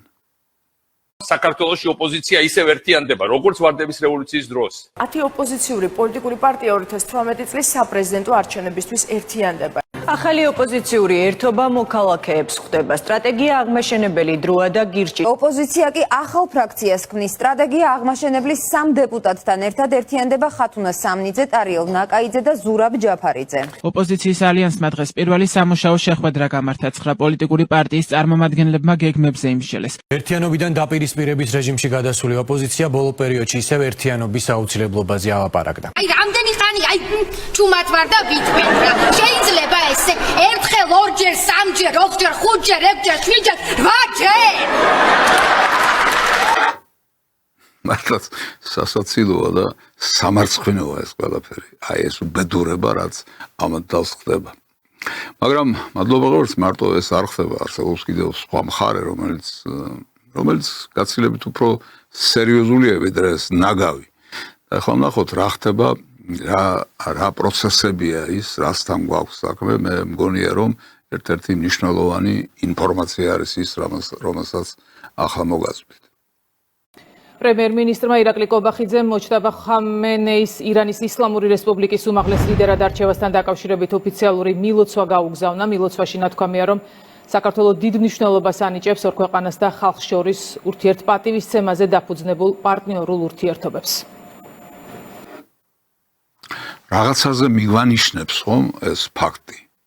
ეს ხომ არ არის ისეთი მოვლენა, რომელსაც შეიძლება რაღაც შეულებრივი უწოდო და ზედაც არ შეხედო, იმიტომ რომ სახელმწიფოებს შორის, ხელისუფლებებს შორის 1000-ნაირი მიწარმოწერა არსებობს ხოლმე, მაგრამ ეს სხვა რამეა, ეს სხვა მასშტაბის მოვლენა. ახლა გაბედვა იმისი, რომ ირანის ახალარჩეულ სულიერ ლიდერს, რომელიც თვითონაც დაჭრილია იმ ტერორისტულ აქტში, რომელიც ირანში განხორციელდა და რამაც იმსხვერპლა აიათოლა ხამენეი, რომელიც ირანის სულიერი ლიდერი იყო და ახლა მის შემცვლელს ასე ღია ტექსტით რომ მიულოცავ, ამას რა თქმა უნდა გაბედვა უნდა, მაგრამ გაბედვა ერთია. რას ნიშნავს ეს დასავლეთისთვის, ამერიკის შეერთებული შტატებისთვის, ევროპისთვის? ისინი ამას გადაყლაპავენ ისე თუ ეს იქნება ის საბაბი, ის მიზეზი, რომ გააგრძელონ ის დამოკიდებულება, რაც აქვთ ჩვენთან. აბსოლუტურად მიუღებელი დამოკიდებულება, ცინიკური დამოკიდებულება.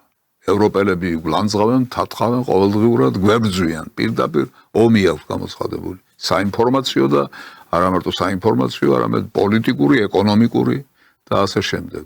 სავიზო რეჟიმის გაუქმება და რა ვიცი, რა უბედურებას არ აკეთებენ და არ ატრიალებენ. ამერიკის შეერთებული შტატები, რა ვიცი, საერთოდ ხმას არ გვცემენ. თუ არსებობს საქართველოს მათთვის, თუ არ არსებობს, აი ნიშანსაც კი არ იძლევიან იმისა, რომ მათ იციან ჩვენი არსებობის შესახებ. აი ასეთი ურთიერთობა გვაქვს და ამ დროს ამ ნაბიჯის გადადგმა რაღაცა ნიშანი არ არის? მე მგონი სერიოზული ნიშანია. ძალიან სერიოზული ნიშანი და დაფიქრება უნდა ამას. მე იმას კი არ ვამბობ, რომ ეს რა ცუდი რამე გააკეთეს მეთქი. პირიქით მე იმას ვამბობ, რომ დასავლეთთან, რომელმაც თვითონ გაწყვიტა ჩვენთან დამაკავშირებელი ყველა ძაფი. ჩვენ სულა გადავჭრათ ეს ძაფები და საბოლოოდ უნდა დავშორდეთ მათ. გვეყო 35 წლიანი სიცრუე, აბუჩა დაგდება, დაცინვა, გამასხარავება. ეს უპატიებელი რამ არის. კი, მართალია ჩვენ სუსტები ვართ, პატარა ქვეყანა ვართ. ბევრი არაფერი შეგვიძლია, ვის დაუპირისპირდეთ, მაგრამ მიუხედავად ამისა, ისე გვექცევიან, რომ ჩვენ რაღაც სხვა ნაბიჯები უნდა გადავდგათ და მე მიმაჩნია, რომ აი ამ კონკრეტულ შემთხვევაში ეს მისალოცი ალბათ რაღაცის ძალიან სერიოზული მანიშნებელია მეთქი. დიახ, მარტო ეს ფაქტი არ არის, აი მაგალითად პაპუაშვილი უკრაინელებს წერს. ნახეთ როგორია მისი ტონალობა და პათოსი. მეგობრობის საპასუხოდ თავდასხმა და ცილისწამება ვერც ღირსებად და ვერც მადლიერებად ვერ ჩაითვლება. მეგობრობა ორმხრივია და მეგობრობაში საქართველო პირნათელია. ეს არის დასკვნითი ნაწილი წერილისა, რომელიც პაპუაშვილმა გააგზავნა. იქამდე არის სერიოზული მსჯელობა იმასთან დაკავშირებით, რომ უკრაინელები არასწორად უკრაინის ხელისუფლება არასწორად გვექცევა. უსინდისოდ გვექცევა და უპასუხისმგებლოდ გვექცევა და დასკვნა ეს არის. მეგობრობა თუ არსებობს, მეგობრობა არის ორმხრივი. ბრძანა ბატონმა პაპუაშვილმა. ეს ახლა ბრძანა. მაგრამ ცოტა ხნის წინ თუნდაც იგივე მეგობრობას და თუნდაც იმავე უკრაინასთან როგორ აფასებდნენ და როგორ ქონდათ წარმოდგენილი. სამწუხაროა, რომ ხელისუფლებებს შორის მეგობრობა არის ცალმხრივი, თუმცა ჩვენ მაინც მზად ვართ, რომ ეს ცალმხრივი მეგობრობა გავაგრძელოთ იმისათვის, რომ მაქსიმალურად ხელი შეუწყოთ უკრაინელი მეგობრების, ხალხის, სახელმწიფოს და ქვეყნის ინტერესების. უკრაინასთან ჩვენ ცალმხრივი მეგობრობა გვაქვს. ეს სერიოზული განაცხადი იყო. უფრო სწორად, ეს იყო სერიოზულად ნათქვამი არასერიოზულობა. რას ნიშნავს ცალმხრივი მეგობრობა? ან სახელმწიფოსთან, ან ადამიანთან, კონკრეტულ ცალკეულ პიროვნებასთან, რას ნიშნავს ცალმხრივი მეგობრობა? ასეთი რამ არ არსებობს. ასეთი ცნება ცალმხრივი მეგობრობა არ არსებობს, ბუნებაში არ არსებობს. ასეთი ცნება ეს არის გამოგონილი, ხელოვნური და ცოტა სამარცხვინო და სასაცილო ცნება. ამიტომ გამიხარდა, როდესაც პაპუაშვილს გაახსენდა, რომ მეგობრობა ორმხრივია. ცალმხრივი არ შეიძლება, ცალმხრივი სიყვარული არსებობს მეთქი მithქვამ სამსუდიიდან. კი, ცალმხრივი სიყვარული არსებობს, მაგრამ ცალმხრივი მეგობრობა აბსურდია. თავისთავად აბსურდია, იმიტომ რომ მეგობრობა ორმხრივობას ნიშნავს. არ შეიძლება ის ცალმხრივი იყოს, მაგრამ ნახეთ, ჩვენ ეს წესად გვექცა. რაღაც ერთი წამოსროლა კი არ მოხდა, მხოლოდ ერთჯერადი რაღაც ლაფსუსი, ასეთი ლინგვისტური ლაფსუსი კი არ მოხდა, სემანტიკური ლაფსუსი კი არ დაგვემართა, არამედ რაღაც წესად ვაქციეთ ეს. აი იგივე პრემიერ-მინისტრი კობახიძე რას ამბობს ბრიტანეთთან დაკავშირებით. ისე როგორც სხვა შემთხვევებში, აქაც რჩებით ცალმხრივი მეგობრობის რეჟიმში, ჩვენთვის ძვირფასია დიდი ბრიტანეთი როგორც სახელმწიფო. აი ეს უნდა დაიძლიოს. პირდაპირ ვიტყვი, ეს არის მონური დამოკიდებულება. ეს არის უთავმოყარეო დამოკიდებულება. ეს არის უპასუხისმგებლო დამოკიდებულება თუ განაბავთ და ასეთი დამოკიდებულებებისგან უნდა გამთავისუფლდეთ, როგორც არ უნდა გაგვიჭირდეს, როგორც ძნელიც არ უნდა იყოს, ჩვენ უნდა მოვახერხოთ რაღაცნაირად სიტუაციის შემოbrunება.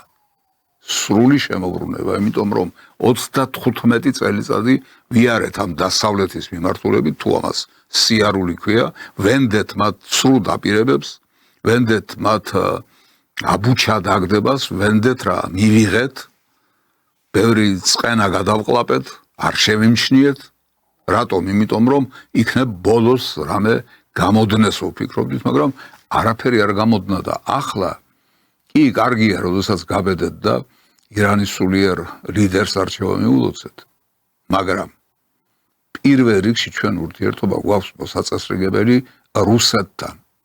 თქვენ რუსეთთან არ დგამთ იმ ნაბიჯებს, რომელიც გადასადგმელია. თქვენ ამისთვის ჯერ ძალა ვერ იპოვეთ საკუთარ თავში. ვერ აღმოაჩინეთ ის შინაგანი განწყობა, პათოსი, სრულიად შეცვლილი არსებული რეალობისგან განსხვავებული, რომლითაც წარსდგებოდით ქართველი ხალხის და არა მარტო ქართველი ხალხის, არამედ მსოფლიოს წინაშე. დასავლეთსაც ეტყოდით და რუსეთსაც ეტყოდით, რომ პრინციპულად ცვლით მიდგომებს, როგორც ერთი ისევე მეორე მიმართულებით. აი ამისთვის სამწუხაროდ ძალა არ გაყოთ და აი დღესაც კი ყოველივე იმის ფონზე რაც ხდება მსოფლიოში როგორია დამოკიდებულება, აი რუსეთის საკეთს როგორ აღიქვამთ ჯერ კიდევ. რუსეთის საქართველოსთან პოლიტიკური დიალოგის განახლების წინაპირობას ვერ ხედავს. მიზეზად კრემლი ოფიციალური თბილისის პოზიციას ასახელებს, რომელიც რუსეთის საგარეო საქმეთა სამინისტროს განცხადებით დიალოგის აღდგენის სანაცვლოდ რუსეთისგან ოკუპირებული აფხაზეთისა და სამხრეთ ოსეთის აღიარების უკან წაღებას გულისხმობს. ამ მოთხოვნას კრემლში არარეალისტურად და საქართველოსთვის საზიანოდ აცხადებენ. მოსკოვი ხაზგასმით აღნიშნავს, რომ აღიარების გადაწყვეტილება შეუქცევადია, ბურთი კი საქართველოს მოედანზეა. რუსეთის საგარეო უწყების განცხადებას ოფიციალური თბილისი ეხმაურება. საქართველოს ტერიტორიების დეოკუპაცია, საოკუპაციო ჯარების გაყვანა და ნაკისრი ვალდებულებების შესრულება მხოლოდ ამ პუნქტების შესრულების შემთხვევაში განიხილავს ქართული მხარე რუსეთთან დიალოგის აღდგენას. აი ასეთი მიდგომა აბსოლუტურად უარგისი, აბსოლუტურად არადიპლომატიური და აბსოლუტურად არაფრის მომცემი, კონტრპროდუქტული იმასთან შეფარდებაში, რაც გვინდა რომ მივიღოთ და რაც გვინდა რომ მოვიპოვოთ. არ ვარგა, უარგისია, აბსოლუტურად უარგისია. ეს არ არის მარტო ესეთი ვთქვათ პირველი პირების განწყობილება და დამოკიდებულება, არამედ ყველა ერთხმად აი რაღაცა თითქოს დირიჟორმა ჯოხია იქნია და ორკესტრი აღჟღერდა, ყველა ერთხმად ახლა აი ამ აბსურდს, რომელიც ახლა თქვენ მოისმინეთ.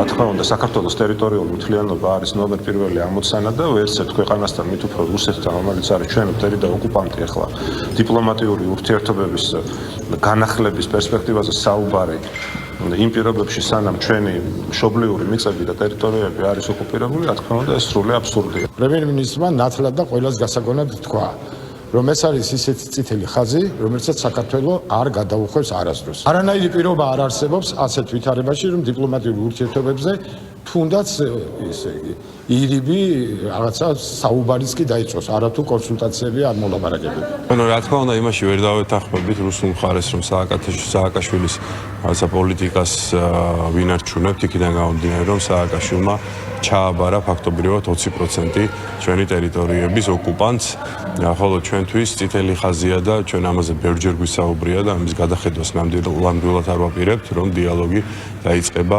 დეოკუპაციასთან მიმართებაში. ჩვენ ნებისმიერ დროს, ნებისმიერ ფორმატში მზად ვართ, რომ ვესაუბროთ რუსულ მხარეს ისეთ საკითხებზე, რომელიც შეეხება დეოკუპაციას და ჩვენი ტერიტორიების დაბრუნებას. დანარჩენ შემთხვევაში, რა თქმა უნდა, საუბარს აზრი არ გაქვს. რისი მეშინია იცით, საკუთარმა ნერწყვმა არ დაგახრჩოთ. რაღაც ისეთი არ დაგემართოთ, რომ რატომ გეუბნებით ამას იცით? როდესაც რომელიმე ზერსახელმწიფოს ლიდერები, პოლიტიკური ელიტა გამოვა და ამ პათოსით და ამ ტონალობით ილაპარაკებს, ის გასაგებია. საერთოდაც გასაგებია და მათი ხალხისთვისაც გასაგებია, იმ საზოგადოებისთვის, რომელსაც ელაპარაკებიან. გასაგებია იმიტომ, რომ ძალი შესწევთ ქადილისა.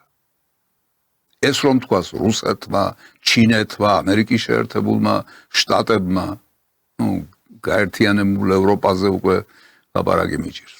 მაგრამ აი ზესახელმწიფოებმა ასეთი პათოსით რომ ილაპარაკონ, გასაგები იქნება, მაგრამ თქვენ რას გავხართ? მე აი აქედან ახლა კიდევ ერთხელ ბევრჯერ ვნახე სიუჟეტები და ახლა კიდევ ერთხელ შემწყვა თქვენს მაგივრად და ამიტომ გითხარით საკუთარმა ნერწყვმა არ დაგახჩოთ მეთქი. რაღაცა გამოუვალ მდგომარეობაში ხართ. ნაბიჯი, რომელიც აუცილებელია ქვეყნისთვის, ხალხისთვის, ერისთვის, მომავლისთვის, ვერაფრით ვერ გადაგიდგამთ. თუ რუსეთს ის უნდა უთხრათ, რომ ვიდრე დეოკუპაცია არ მოხდება, მანამდე ჩვენ თქვენთან საუბარს, დიალოგს არ გავმართავთო, ესეც ხომ ლაპარაკია. ამის სათქმელად ხომ უნდა შეხვდეთ. რა გგონიათ ახლა თქვენ ქართულ ტელეარხებს რომ მოფინეთ ეს თქვენი სიბრძნე? სხედან იქ რუსეთში, რომელიმე უწყებაში ან თვითონ ვლადიმერ პუტინი და ყური აქეთ აქვთ, რა სიტყვიან ეს ბატონები და ქალბატონები საქართველოშიო თუ რა და ეს მიიღონ ცნობად, რომ ასეთია თქვენი პოზიცია. შესაძლებელია ამასაც აკეთებენ. შესაძლებელია გისმენან კიდეც და მიიღეს ეს ცნობად, მაგრამ მე რა გამოდის აქედან? ვინ არის გამარჯვებული? ჩვენ რამე გვიჭირავს ხელში? რამე ალტერნატივა გაგვაჩნია გარდა რუსეთთან დიალოგისა? რა ახლაც იმას იტყვით, რომ ნატოში შევალთ და ის მერე რუსეთს დაუქნევს და ჩვენ ტერიტორიულად გაგვამტრიანებს? ან ევროკავშირში შევალთ და ისინი მიიღებენ გადაწყვეტილებას, რომ საქართველოს ტერიტორიულად უნდა გამთლიანდეს და ეს რუსეთისთვის კანონი იქნება. ამას გვეუბნებით? და თუ ეს არა, მას ვის ელოდებით?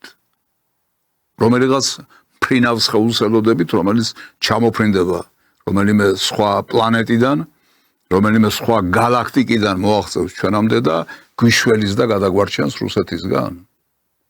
რა აბსურდს თავაზობთ საკუთარ ხალხს, საკუთარ მოსახლეობას. როგორ არ გსხვენიათ, როდესაც იჭიმებით და იბღინძებით იქ, როდესაც არავითარი საფუძველი ამისთვის არ გაგაჩნიათ. თქვენ უნდა დაიწყოთ მოლაპარაკება რუსეთთან. თქვენ უნდა დაიწყოთ, რა კი საქართველოს ხელისუფლება ხართ.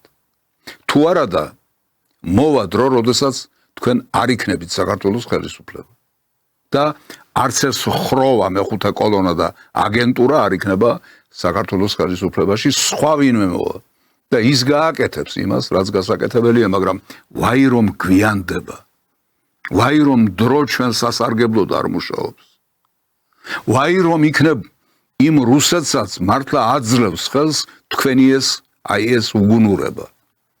და რაც შეიძლება უნდა და სჭირდება რომ დროში გაიწეროს ეს ამბავი.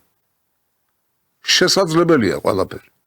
ამიტომ მოვლენებს უნდა დაასწროთ და თუ არ დაასწრებთ, როდესაც დრო არის, როდესაც სიტუაცია, როდესაც აუცილებლობა კარნახობს, რომ ეს ასე უნდა გააკეთო, აი მაშინ მაინც უნდა გააკეთო ეს. მაშინ მაინც უნდა გადადგა ის აუცილებელი ნაბიჯი, რომელიც თუნდაც საზიანო იყოს შენთვის პირადად. მაგრამ ქვეყნისთვის და ხალხისთვის არის აუცილებელი.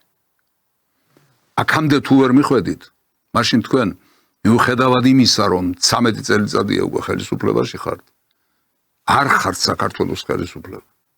ხელისუფლება პასუხისმგებლობას ნიშნავს და არა ტკბობას შავ-შავი ლიმუზინებით და ჯიპებით. პასუხისმგებლობას ნიშნავს. ერის ქვეყნის და ისტორიის წინაშე პასუხისმგებლობას. ერთიც მეორეს და მესამეც პასუხს მოგთხოვთ, როდესაც თქვენი ინერტულობის, თქვენი აზროვნების ნაკლებობის და დეფიციტის გამო საქართველოს შესაძლებელია მართლაც უმძიმე მდგომარეობაში აღმოჩნდეს. დაიმახსოვრეთ ეს სიტყვები. ერთხელ კი არ გადაავლოთ ამ ჩემს ნათქვამს თვალი, არამედ დაატრიალეთ და მეორედ და მესამედ მოისმინეთ. იქნებ რამე შევიდეს თქვენს თავებში. სხვა გამოსავალი ამ ქვეყანას არ აქვს, ვერ ხედავთ ამას, ვერ გრძნობთ ამას, ვერ მიხვედით აქამდე. თქვენ კი არა ევროპაში შეიცვალეს უკვე დამოკიდებულება. აი თქვენთან ევროპა რომ ტყუის, დასავლეთი, კოლექტიური დასავლეთი რომ ტყუის, ამას ევროპაშიც აცნობიერებენ, არიან ასეთი ძალები. მაგალითად, ალტერნატივა გერმანიისათვის. საკმაოდ სოლიდური და სერიოზული ძალაა. არ ვიცი მისი შინაარსი, ასე ვთქვათ, ეს არ მაინტერესებს. მე ის ვიცი, რომ მათ ძლიერი ბერკეტები აქვს და ისინიც კი იცავენ, თქვენ გიცავენ ევროპელებისგან. საოცარია, მაგრამ ასეთი რამეც ხდება. რა პროექტებს აფინანსებს გერმანიის მთავრობა საქართველოში, რატომ არასაჯეროებს ამ ინფორმაციას და არის თუ არა ეს სხვა ქვეყნის შიდა საქმეებში ჩარევა? ამ კითხვებით გერმანიის მთავრობას პარტიამ ალტერნატივა გერმანიისთვის მიმართა. პარტია კონკრეტულ მტკიცებულებებს ითხოვს იმის შესახებაც, თუ რა ყალბი ამბები გაავრცელა საქართველოს ევროკავშირისა და გერმანიის შესახებ. ჰქონდათ თუ არა გერმანელ დიპლომატებს ან საგარეო საქმეთა სამინისტროს რაიმე საჯარო განცხადება საქართველოში LGBT კანონთან და თუ კი რა შინაარსის? რატომ მიიჩნევს გერმანიის მთავრობა საქართველოში მიღებულ LGBT კანონს ანტიდემოკრატიულად? რა სახის ყალბი ინფორმაცია გაავრცელა საქართველოს მთავრობამ ევროკავშირისა და გერმანიის შესახებ და როდის? რა რაოდენობით დაფინანსება იყო გამოყოფილი საქართველოს სამოქალაქო საზოგადოება ევროკავშირში ინტეგრაციისთვის რავადით და ბიუჯეტის რომელი მუხლიდან? მოხდა თუ არა ამ პროექტის შეფასება და თუ კი დაბრუნდა თუ არა სახელმწიფოს სახსრები? აი ასეთი ვითარებაა იქაც კი შეიცვალეს შეხედულებები, იმიტომ რომ გაყინული აზროვნება როგორც საქართველოსია გარკვეულ საკითხებთან დაკავშირებით, როგორც ჩანს, იქ არ არის, იქ უფრო ადვილად ღვება ხოლმე ადამიანთა ტვინები, როგორც ჩანს და ეს მისასალმებელია, რა თქმა უნდა, და მე არ მინდა დაგიკარგოთ ეს ყველაფერი, იმიტომ რომ ეს მნიშვნელოვანია, ამას აქვს მნიშვნელობა, როგორ იცვლება, ვთქვათ, პოზიციები ევროპაში. აი ამ ჟანრიდან მინდა ევროდეპუტატების ფრაგმენტები მოგასმენიოთ. ევროპარლამენტარების ნაწილი საქართველოსთან დიალოგის მნიშვნელობაზე საუბრობს, მათი თქმით აუცილებელია შეწყდეს საქართველოს შიდა საქმეებში ჩარევა და პატივისცენ საქართველოს სუვერენიტეტს. ჩვენთვის ყველაზე მნიშვნელოვანია, რომ ევროკავშირმა შეინარჩუნოს ურთიერთობა საქართველოსთან. ცხადია, ჩვენ ვერ ვიტყვით იმას, თუ რას უნდა ეხებოდეს ქართული კანონები, თუმცა ყოველ ჯერზე ჩვენ ვემხრობით ადამიანის უფლებების დაცვას. ვემხრობით, რომ დემოკრატია გაუმჯობესდეს ყველა იმ სახელმწიფოში, რომელიც ახლოსაა ევროკავშირთან. იმავდროულად ვფიქრობთ, რომ ქართულმა ხალხმა თავად უნდა გადაწყვიტოს საკუთარი მომავალი და არა ბრიუსელმა ან ვაშინგტონმა. უნდა ვიმუშაოთ საქართველოს მთავრობასთან დიალოგისთვის. ჩვენ უნდა შევწყვიტოთ საქართველოს საქმეებში ჩარევა, რადგან ეს ჩვენი საქმე არ არის. მე და ჩემი პარტია სრულად პატივს ვცემთ საქართველოს სუვერენიტეტს. ევროკავშირი კი არ სცემს პატივს, რადგან არ იფხრობა საქართველოს მთავრობის მიერ განხორციელებულ პოლიტიკას. ქართული ოცნების პარტია წარმოადგენს იმ ღირებულებებს, რომლებიც ევროკრატებს სძულთ. ეს ღირებულებები მოიცავს ტრადიციული ოჯახური ღირებულებებისა და საქართველოს კულტურული მემკვიდრეობის დაცვას. ვიმეორებ, რომ არ უნდა ვერეოდეთ საქართველოს შიდა საქმეებში. საქართველოს ეროვნული სუვერენიტეტისთვის ყველაზე დიდი საფრთხე და პრობლემა არის უცხო ქვეყნების მიერ დაფინანსებული არასამთავრობო ორგანიზაციები. ისინი წარსულშიც პრობლემებს იწვევდნენ და დღესაც. ევროპელმა ხალხმა უნდა იცოდეს, რა ხდება საქართველოს ქუჩებში, რადგან პროტესტს აღწერენ როგორც მშვიდობიანს, თუმცა ადგილი აქვს ძალადობას პოლიციის წინააღმდეგ და სამთავრობო შენობების დაზიანებას. ხალხმა ეს არ იცის და ვფიქრობ, ის ნარატივი, რომ ყველაფერი კარგადაა და ეს არის ორგანიზებული პროტესტი, წარმოადგენს ევროპის ელიტის მცდარ ნარატივს. ეს ყველაფერი არ არის ორგანული, რადგან ამ პროცესებს მხარს უჭერენ უცხოელი აქტორები. ქართული ოცნების წინააღმდეგ ბრძოლა ბრალდება ფეიქ ნიუსებს ეყრდნობა. საკმარისია დააგვირდეთ საერთაშორისო ანალიტიკური ცენტრებისა და ორგანიზაციების ანგარიშებს და ნახავთ, რომ საქართველოს ბევრ წევრ სახელმწიფოს კანონის უზენაესობის კუთხით წინ უსწრებს. ამას სანდო წყაროები მოწმობს. ხედავთ როგორი საინტერესო მსჯელობაა, ამასთან დაკავშირებით ორივე სიტყვას ვიტყვი, მაგრამ მანამდე კიდევ ერთი სიუჟეტი მინდა შემოგთავაზოთ. ბრიუსელიდან საქართველოს მიმართულებით მომდინარეობს პოლიტიკური შანტაჟის წნეხი. ფინანსური მუქარები და ამჯერად უკვე თავდასხმა პარტია ქართულ ოცნებას. ეს აშკარა манипуляცია, რადგან არ შეიძლება დისკრედიტაცია გაუწიოთ პოლიტიკურ მოძრაობას, რომელსაც 2024 წლის არჩევნებში ამ მომრჩეველთა 50%-ზე მეტმა დაუჭირა მხარი და რომელიც ძლიერ საპარლამენტო უმრავლესობას ფლობს. მათ აქვთ ისეთი პოლიტიკური ლეგიტიმაცია, რომელიც ევროკავშირის ბევრ ქვეყანასაც კი აკლია. ეს სამარცხვინო ნეოკოლონიური მეთოდები უნდა დამთავრდეს, განსაკუთრებით მაშინ, როდესაც საქმე ლეგიტიმური სამართლებრივი პროცესებით манипуლირებას ეხება. როგორც ეს ქალბატონი ხოშტარიას შემთხვევაში ვნახეთ, ქართულმა მოსამართლეებმა მითითებები ბრიუსელიდან არ უნდა მიიღონ. 2024 წლიდან მოყოლებული თქვენ ყველაფერს აკეთებთ იმისათვის, რომ ლეგიტიმურად არჩეულ მთავრობას ძირი გამოუთხაროთ. შეწყვიტეთ ამ დემოკრატიულ ქვეყანაში ჩარევა, ზეწოლა და შანტაჟი. დარწმუნებული ვარ, გაგიკვირდათ ეს პათოსი, ეს ინტონაცია. ის ყველაფერი, რაც ახლა თქვენ მოისმინეთ, იმიტომ რომ ევროპელებისგან ამას მიჩვეულები არა ვართ და კარგია, რომ ამ ადამიანებში რაღაცა სინდისმა გაიღვიძა და არ მიყვნენ იმ დინებას, რომელიც სუფევს მთლიანად ევროკავშირში, მის ჩინოვნიკობაში, პარლამენტში და სხვაგან და სხვაგან. და რაღაცა განსხვავებული თქვეს, თავიანთი სიტყვა, თავიანთი ხედვა თქვეს, მაგრამ ჩვენ და სამწუხაროდ ეს ყველაფერი წვეთია ზღვაში. ეს არაფერს არ ნიშნავს. ევროპის დამოკიდებულება ამით კი არ იცვლება.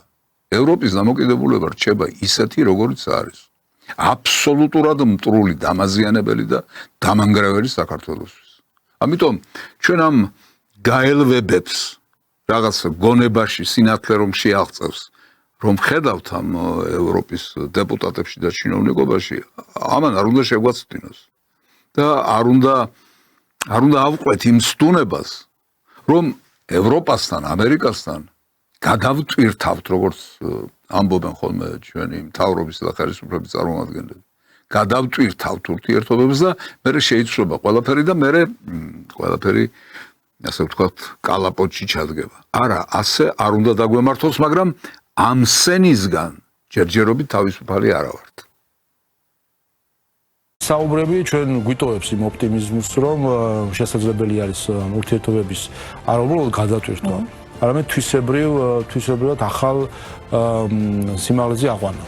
მათ შორის სტრატეგიულ თანამშრომლობის ჩვენ გვინდა ვისაუბროთ რა სტრატეგიულ თანამშრომლობის აღდგენაზე, არამედ რეალური სტრატეგიული თანამშრომლობის პარტნიორობის დაწყებას, რომელიც სინამდვილეში წინა იმიტომაც ესე ადვილად გააუქმეს ალბათ, რომ სინამდვილეში მას შინაარსიც არ ქონდა, ეს იყო თავის დროზე ობამას ადმინისტრაციის მიერ იმის კომპენსირება, რომ გადატვირთვა მოხდა რუსეთთან, წითელ ღილაკს გადატვირთვისა და რუსეთის ღილაკს დააჭირეს თითი და ამის საკომპენსაციოდ სააკაშვილს სტრატეგიული პარტნიორობის ფურცელი მისცეს. სინამდვილეში შინაარსი ნაკლებად იყო სამწუხაროდ. მთავარი არის ის, რომ ჩვენ გვქონდეს პარტნიორობა იმ ხალხთან, რომელთანაც ჩვენ ინტერესების თანხვედრა გვაქვს და სწორედ ამას ვცდილობთ. ასე იქნება ამის შემდეგ, რომ ჩვენ გვექნება ინტერესების თანხვედრის პარტნიორობა და არა რაოდენობრივი და სიის ჩამოსაწერად, რომ ბევრი მეგობარი და პარტნიორი ყავს და ზოგიერთი რომ ამბობდა, რომ ტელეფონის დასარეკად უნდა დარეკვა ადვილი არის.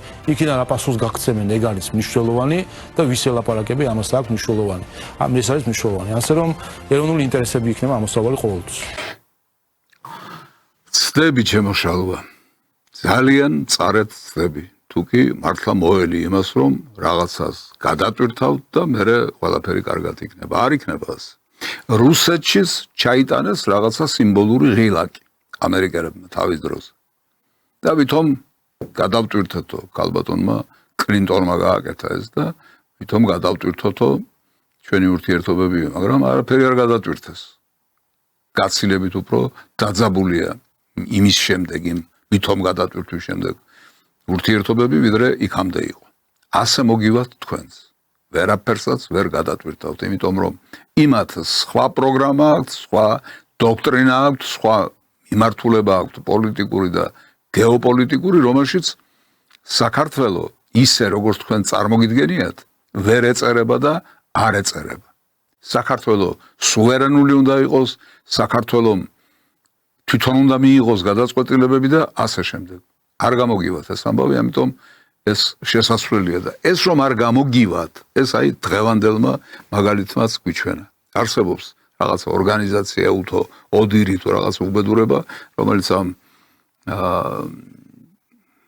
არჩევნებთან დაკავშირებით რაღაც დასკვნებს წერს ხოლმე და დღეს გამოაქვეყნეს მათ ძალიან მძიმე დასკვნა საქართველოსთან დაკავშირებით. მაგრამ ვიდრე ამას მოგასმენინებდეთ, მანამდე მინდა მოგასმენინოთ რა დასკვნა აქვთ მათ დადებული 2024 წელს საქართველოში ჩატარებულ არჩევნებთან დაკავშირებით მალე არჩევნების დამთავრების შემდეგ.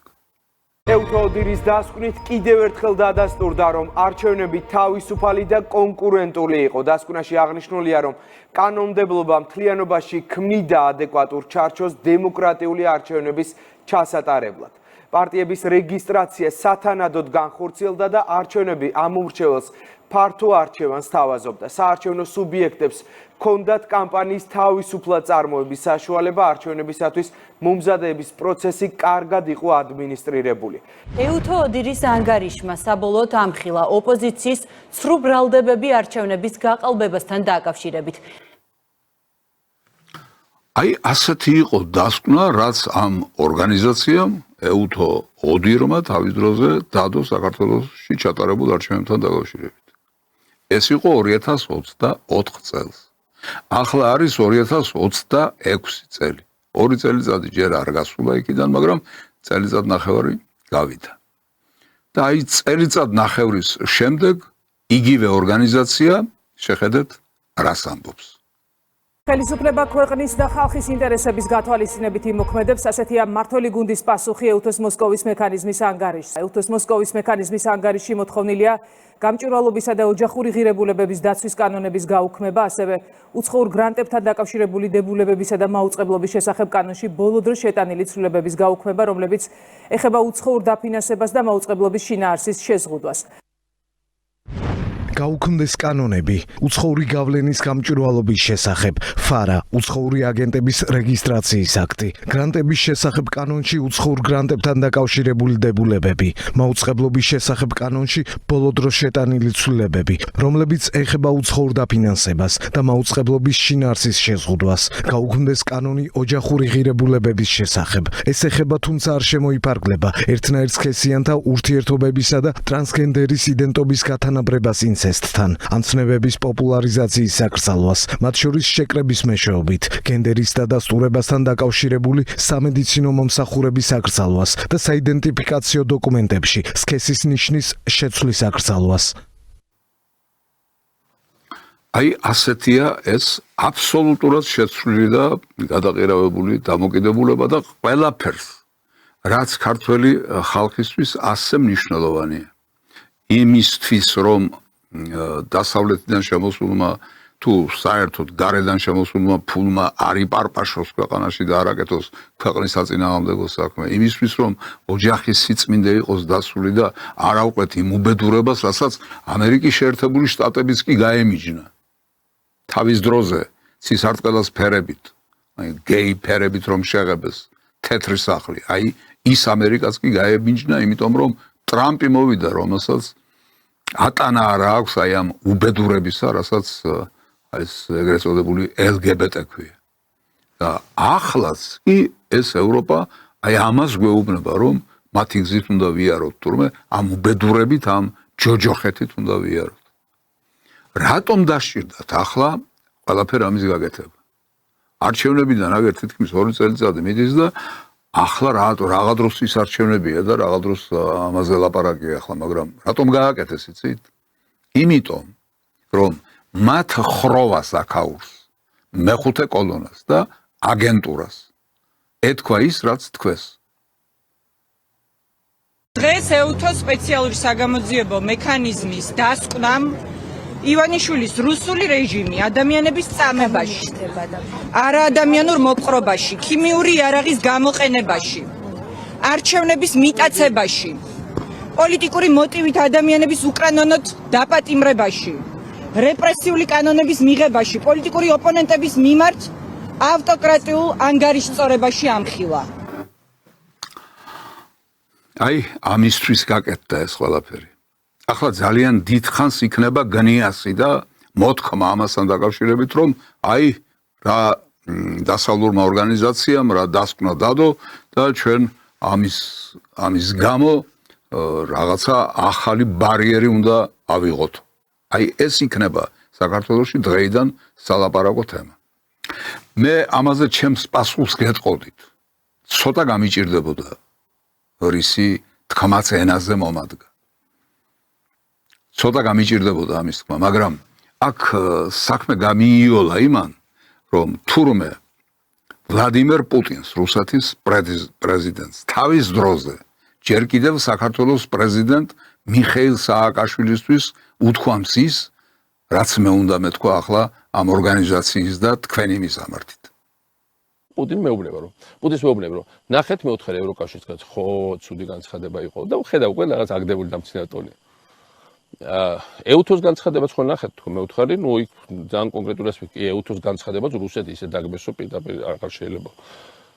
უფრო მეტ ამერიკელებს განცხადებაც ნახე, ბუშის პრეზიდენტის განცხადება. ბიჭო, რა საშინელი ტონი ქონდათ რუსეთის მე, როგორ დაგმესო და რა ხელა. ყველაფერი ირონიულად. ხო, მიხაილ ნიკოლაევიჩ. ძალიან ბევრი ქაღალდიაო, ხო დაცა. მეუთხარი ქაღალდია თუ რა არის, სერიოზულ ხალხს ხო და ბევრი ქაღალდი რო, ეს ქაღალდი რო დაახვიენო.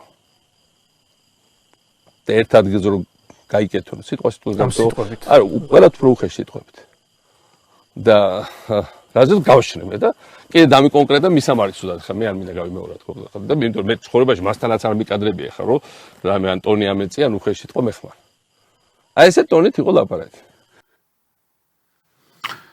ხოდა ეხლა თქვენ აგენტურავ მოგმართავთ გაკვალული მაქვს უკვე გზა და იმიტომ აი კარგად დაახვიეთ აი ეს ქაღალდები რომელზეც ამობეჭდეთ მათი დასკვნა იმ ორგანიზაციის და ისე მოიქეცით როგორც პუტინს უსწავლებია სააკაშვილისთვის კი ოღონდ კარგად დაახვიეთ ახლა ხელისუფლებას მიმართავ ისევ ნუ თუ არ გეყოთ აი ეს ყველაფერი დასავლეთთან ურთიერთობაში ნუ თუ არ მიიღეთ ის დოზა რომელიც საკმარისია უკვე და ნუ თუ იმას ფიქრობთ რომ ან იქაური ან სხვა ვინმე გარედან იქ შესული ან საქართველოდან ან რომელიმე სხვა სახელმწიფოდან ლობირებას გაგიწევთ და ეს დაგეხმარებათ მათთან ურთიერთობის გარკვევაში ნუ თუ მართლა უშვებთ ნუ თუ მართლა ფიქრობთ ამას და თუ ამას არ ფიქრობთ მაშინ ეს რა მოგაფიქრათ რასაც ახლა წარმოგიდგენთ სომხეთის პრემიერ-მინისტრმა ევროპარლამენტში სიტყვით გამოსვლისას განაცხადა, რომ სომხეთისთვის საქართველო არის გზა ევროკავშირში. ნიკოლ ფაშინიანი აცხადებს, რომ ევროკავშირმა საქართველოსთან კონსტრუქციული ურთიერთობა უნდა გააგრძელოს. გულწრფელად უნდა ვთქვა, რომ სომხეთის ევროკავშირში ინტეგრაციის გზაზე ამჟამად ყველაზე დიდი პრობლემა ევროკავშირსა და საქართველოს შორის პოლიტიკური დიალოგის გაყინული მდგომარეობა.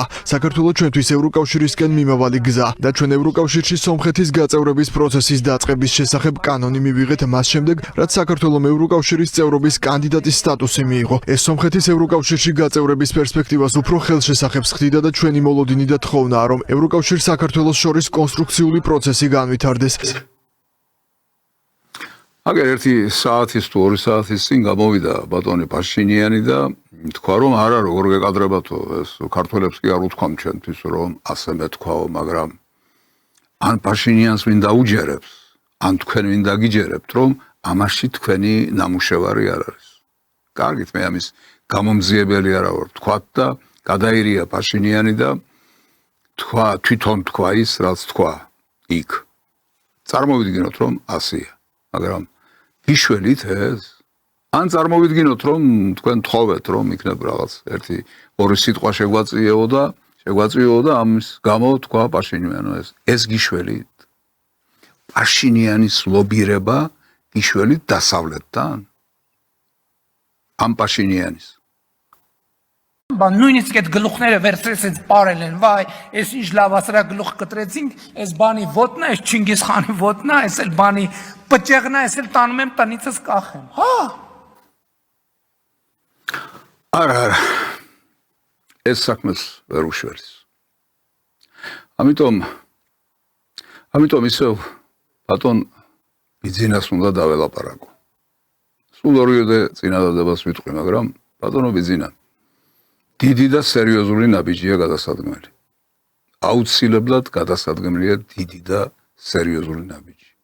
აქ ვერც პაშინიანი დაგეხმარებათ და ვერც ეს თქვენი ყმაწვილები დაგეხმარებიან, რომლებიც ჯერ კიდევ ვერ გამოსულან სოროსის გავლენისგან. ჯერ კიდევ ვერ გამოსულან დასავლეთის გავლენისგან. ჯერ კიდევ ვერ გამოსულან იმ გავლენისგან, რომელიც მათზე იმ პერიოდმა მოახდინა, როცა ისინი ეგრეთ წოდებული NGO-ს წევრები იყვნენ. და ჯერ კიდევ ვერ გამოსულან იქისგან, იმ გავლენებისგან, რომ ერთმანეთში აქვთ არეული დასავლური მტრები და ისტორიული პერსონაჟები, სერგო ორჯონიკიძე, სტალინი, ისევ მათ ლანძღვაგინებაში არიან. ეს უმეცრების ბრალია, მეტი არ აქვს. სრული უმეცრების ბრალია.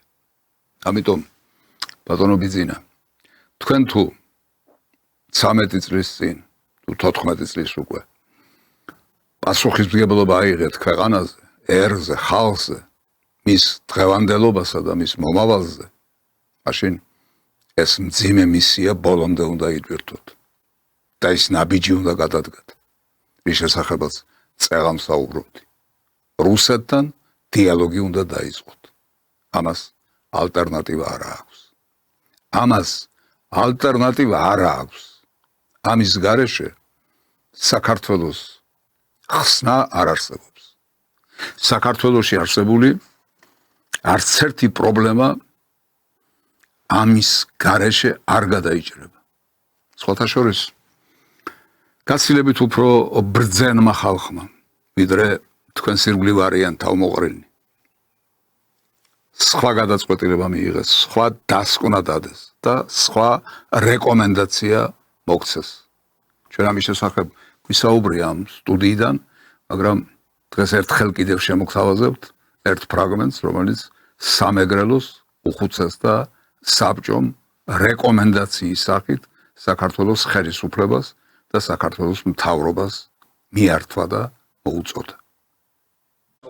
საქართველოს მთავრობა სასურველია შეიმუშაოს იურიდიული მექანიზმი, რომელიც ნატოსა და ევროკავშირში საქართველოს გაწევრიანების ჩანაწერს საქართველოს კონსტიტუციიდან ამოიღებს ან შეაჩერებს, რადგან იგი ეწინააღმდეგება საქართველოს ინტერესებს და არის საფრთხის შემცველი. მიზანშეწონილად მიგვაჩნია ხელისუფლებამ დაიწყოს პირდაპირი მოლაპარაკება რუსეთის ხელისუფლებასთან დღეს არსებული უთანხმოებისა და ათეული წლების განმავლობაში დაგროვებული პრობლემების გადასაჭრელად დასვას საკითხი აფხაზებსა და ოსებთან ერთად ჩვენი ქვეყნის ფედერაციული მოწყობის საფუძველზე.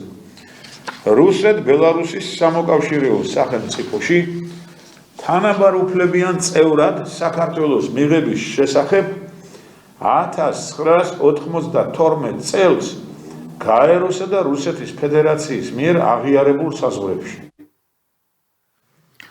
ბატონო ბიძინა, ხვალ არა, დღესვე უნდა დაიწყოთ ფიქრი თუ არ დაგიწყიათ და მუშაობა თუ არ დაგიწყიათ იმ მიმართულებით, რომ საქართველო გახდეს რუსეთ-ბელარუსის კავშირის წევრი. ეს იქნება ჩვენთვის უსაფრთხოების ქოლგაც, ტერიტორიული მთლიანობის აღდგენის გარანტიც და ყველა არსებული პრობლემის გადაჭრის გარანტიც. ეს იქნება საქართველოს დაცვა და საქართველოს გადარჩენა. მე ამ სტუდიიდან ბევრს ლაპარაკობ იმასთან დაკავშირებით, რომ მართლმადიდებლობაშია ჩვენი ხსნა. მართლმადიდებლობაა ჩვენი ისტორიული გზა. მართლმადიდებლობაა ჩვენი სული, სუბსტანცია ჩვენი არსებობის წყარო და ჩვენი არსებობის გარანტი. ამიტომ ამ მიმართულებით უნდა ვიაროთ მეთქი, მაგრამ ვაი რომ იქაც გააჩინეს ბზარი, იქაც შეიპარა უწმინდური. რუსეთი არ არის ის ქვეყანა, რომელიც ჩვენთვის რამეს გააკეთებს. თუ რუსეთს ჩვენ ჩაუვარდით ხელში, რუსეთი ჩვენ ისე დაგვიმონებს, როგორც ისინი გვიმონებენ, ფაქტიურად აქ განსხვავება იმაში, ვის დავემონოთ, არ არის, ჩვენ უნდა დამონებული მდგომარეობიდან გამოვიდეთ და ეს არის უფლის ხელში უნდა ვიყოთ. თორე რუსების იმედზე ვიყავით და დავინახეთ შედეგები, რამდენიც გინდა იმდენი. კი, რა თქმა უნდა, ბევრი შედეგი ვნახეთ, ძალიან ბევრი შედეგი, ძალიან ბევრი ცუდი შედეგი ვნახეთ. ეს იყო აყვავებული საქართველო, აყვავებული ეკონომიკა, ეს იყო გიგანტური ფაბრიკა, ქარხნები. ეს იყო საზოგადოება, რომელიც ვითარდებოდა და წინ მიდიოდა. ეს იყო 5,5 მილიონი მოსახლე. ეს იყო დიდი კულტურა, დიდი სულიერება, დიდი პოეზია, დიდი მწერლობა. ეს იყო აყვავების ხანა, ვნახეთ ეს ჩვენ კი, ვნახეთ, მაგრამ ეს კაცი ახლა პოლიტიკურ თემაზე კი არ გვესაუბრება. ეს კაცი სინამდვილეში ქართულ სამოციქულო მართლმადიდებელ ეკლესიას დაუპირისპირდა ამ თავისი განცხადებით. ეს არის მართლმადიდებლობის წინააღმდეგ ბრძოლა. საბედნიეროდ ბევრია, ძალიან ბევრია საქართველოში სასულიერო პირი, რომელიც სულ სხვა რამეს გვიქადაგებს. ღმერთი არა მარტო ერთია. ღმერთი არა მარტო ცოცხალი და თავისუფალია. ღმერთი არა მარტო ადამიანად მოვიდა, არამედ ღმერთი არის მამა. მამა. ეს არის ძალიან დიდი სიტყვა. და აი ამ დიდი სიტყვით მოდის და მეუბნება, რომ აი ეს დიდი სიტყვა ეკუთვნის იმ ერთს, რომელმაც სამყარო შექმნა. ამიტომ ღმერთი უბრალოდ კი არ არის, არამედ ის მამაა შენ. ცოცხალიც არის და მამაც არის და თავისი ძე შენ ძმათ აქცია, რომელიც შენს მაგივრად მოკვდა, რომელმაც თან უნდა წაგიყვანოს, რომ ძემ გითხრას, რომ შენი და ჩემი მამა არის ის. არსობრივი ცვლილება განიცადა ადამიანმა და ნამდვილი შვილი გახდა. ქრისტეს თანამემკვიდრე გახდა. ეს არის ქრისტიანობა. ეს გვწამს ჩვენ. ამას უნდა განვიცდიდეთ. გაძლიერების ცეცხლი გვენთოს გულში და ამგვარად განვლიოთ ეს ცხოვრება. მაშინ იქნება ჩვენი ცხოვრება ფასეული, ღირებული, ნამდვილი. ვიდრე სანთელს ავანთებდე, აი აქ უნდა გამეკეთებინა ალბათ ეს ამბავი, მაგრამ მანამდე მინდა კიდევ ერთი დიდი ისტორიული პიროვნება წარმოგიდგინოთ. პატარა სენტენციით იმასთან დაკავშირებით, თუ როგორ უნდა მოექცა და როგორ უნდა მოეპყრა მტერს. Задача состоит не только в том, чтобы выиграть войну с Германией, но и в том, чтобы сделать невозможным возникновение новой агрессии и новой войны, если не навсегда, то, по крайней мере, в течение длительного периода времени. После поражения Германии она, конечно, будет разоружена, как в экономическом, так и в военно-политическом отношении.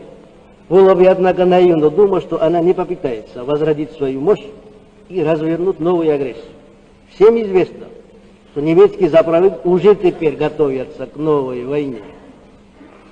История показывает, что достаточно короткого периода времени, 20-30 лет, чтобы Германия оправилась от поражения и восстановила свою мощь. Агзნელია რამე დაამატოს კაცმა, მაგრამ ერთ პატარა განმარტებას მაინც გავაკეთებ. მტერი არსად წასულა. აი ის მტერი, რომელსაც ჩვენი მამა-პაპანი ებრძოდნენ. დიდ საბჭოთა კავშირთან ერთად, წითელ არმიასთან ერთად. ის მტერი არსად არ წასულა. ის მტერი ისევ თავის ადგილას არის. ეს არის კოლექტიური დასავლეთი, ფაშიზმის ბუდე, ფაშიზმის მკვებავი და ფაშიზმის დამბადებელი პლანეტაზე. ამიტომ ან მოდელს მოусმინოთ, ან ყველა დროის ყველაზე დიდ მხედარ მთავარს მოусმინოთ და ისე გადავდგათ ის ნაბიჯები, რომლებიც აუცილებელია ჩვენი ქვეყნისთვის და ჩვენი ხალხისთვის. აი აქ კი ავანთებ სანთელს თქვენის ნებართვით გადავიწერ პირჯვარს და თქვენ გთხოვთ იგივე გააკეთოთ, ვინაიდან ეს არის ის უტყუარი გზა. ეს არის ქრისტეს გზა. ეს არის ის გზა, რომელიც არ შეიცვლება ჩვენთვის. რომელიც სამარაჯანოა ჩვენთვის. აი თითქმის ყველაფერი ის, რისი თქმაც დღეს მინდოდა და ასე თუ ისე მოახერხე. ვიაროთ ამ გზით, მართლმადიდებლობის გზით, ისე ჯიუტად, ისე მტკიცედ, როგორც ეს ანგელოზი ჩვენი გადაცემის დასასრულს მიემართება ეკლესიისკენ, ღმერთისკენ, ჭეშმარიტებისკენ, სიკეთისკენ, სიყვარულისკენ და ანთებული სანთლებისკენ. ეს არის ჩვენი გზა. ამიტომ კიდევ ერთხელ ვიწერ პირჯვარს თქვენს წინაშე, თქვენს გთხოვთ იგივე გააკეთოთ. ღმერთი იყოს ჩვენი მფარველი. მე ამით დავასრულებ დღევანდელ საუბარს. იმედი მაქვს, რომ მომავალ პარასკევს დათქმულ დროს საღამოს 7 საათზე ისევ შევხვდებით ერთმანეთს გადაცემაში სპეციალური გამოშვება. ნახვამდის.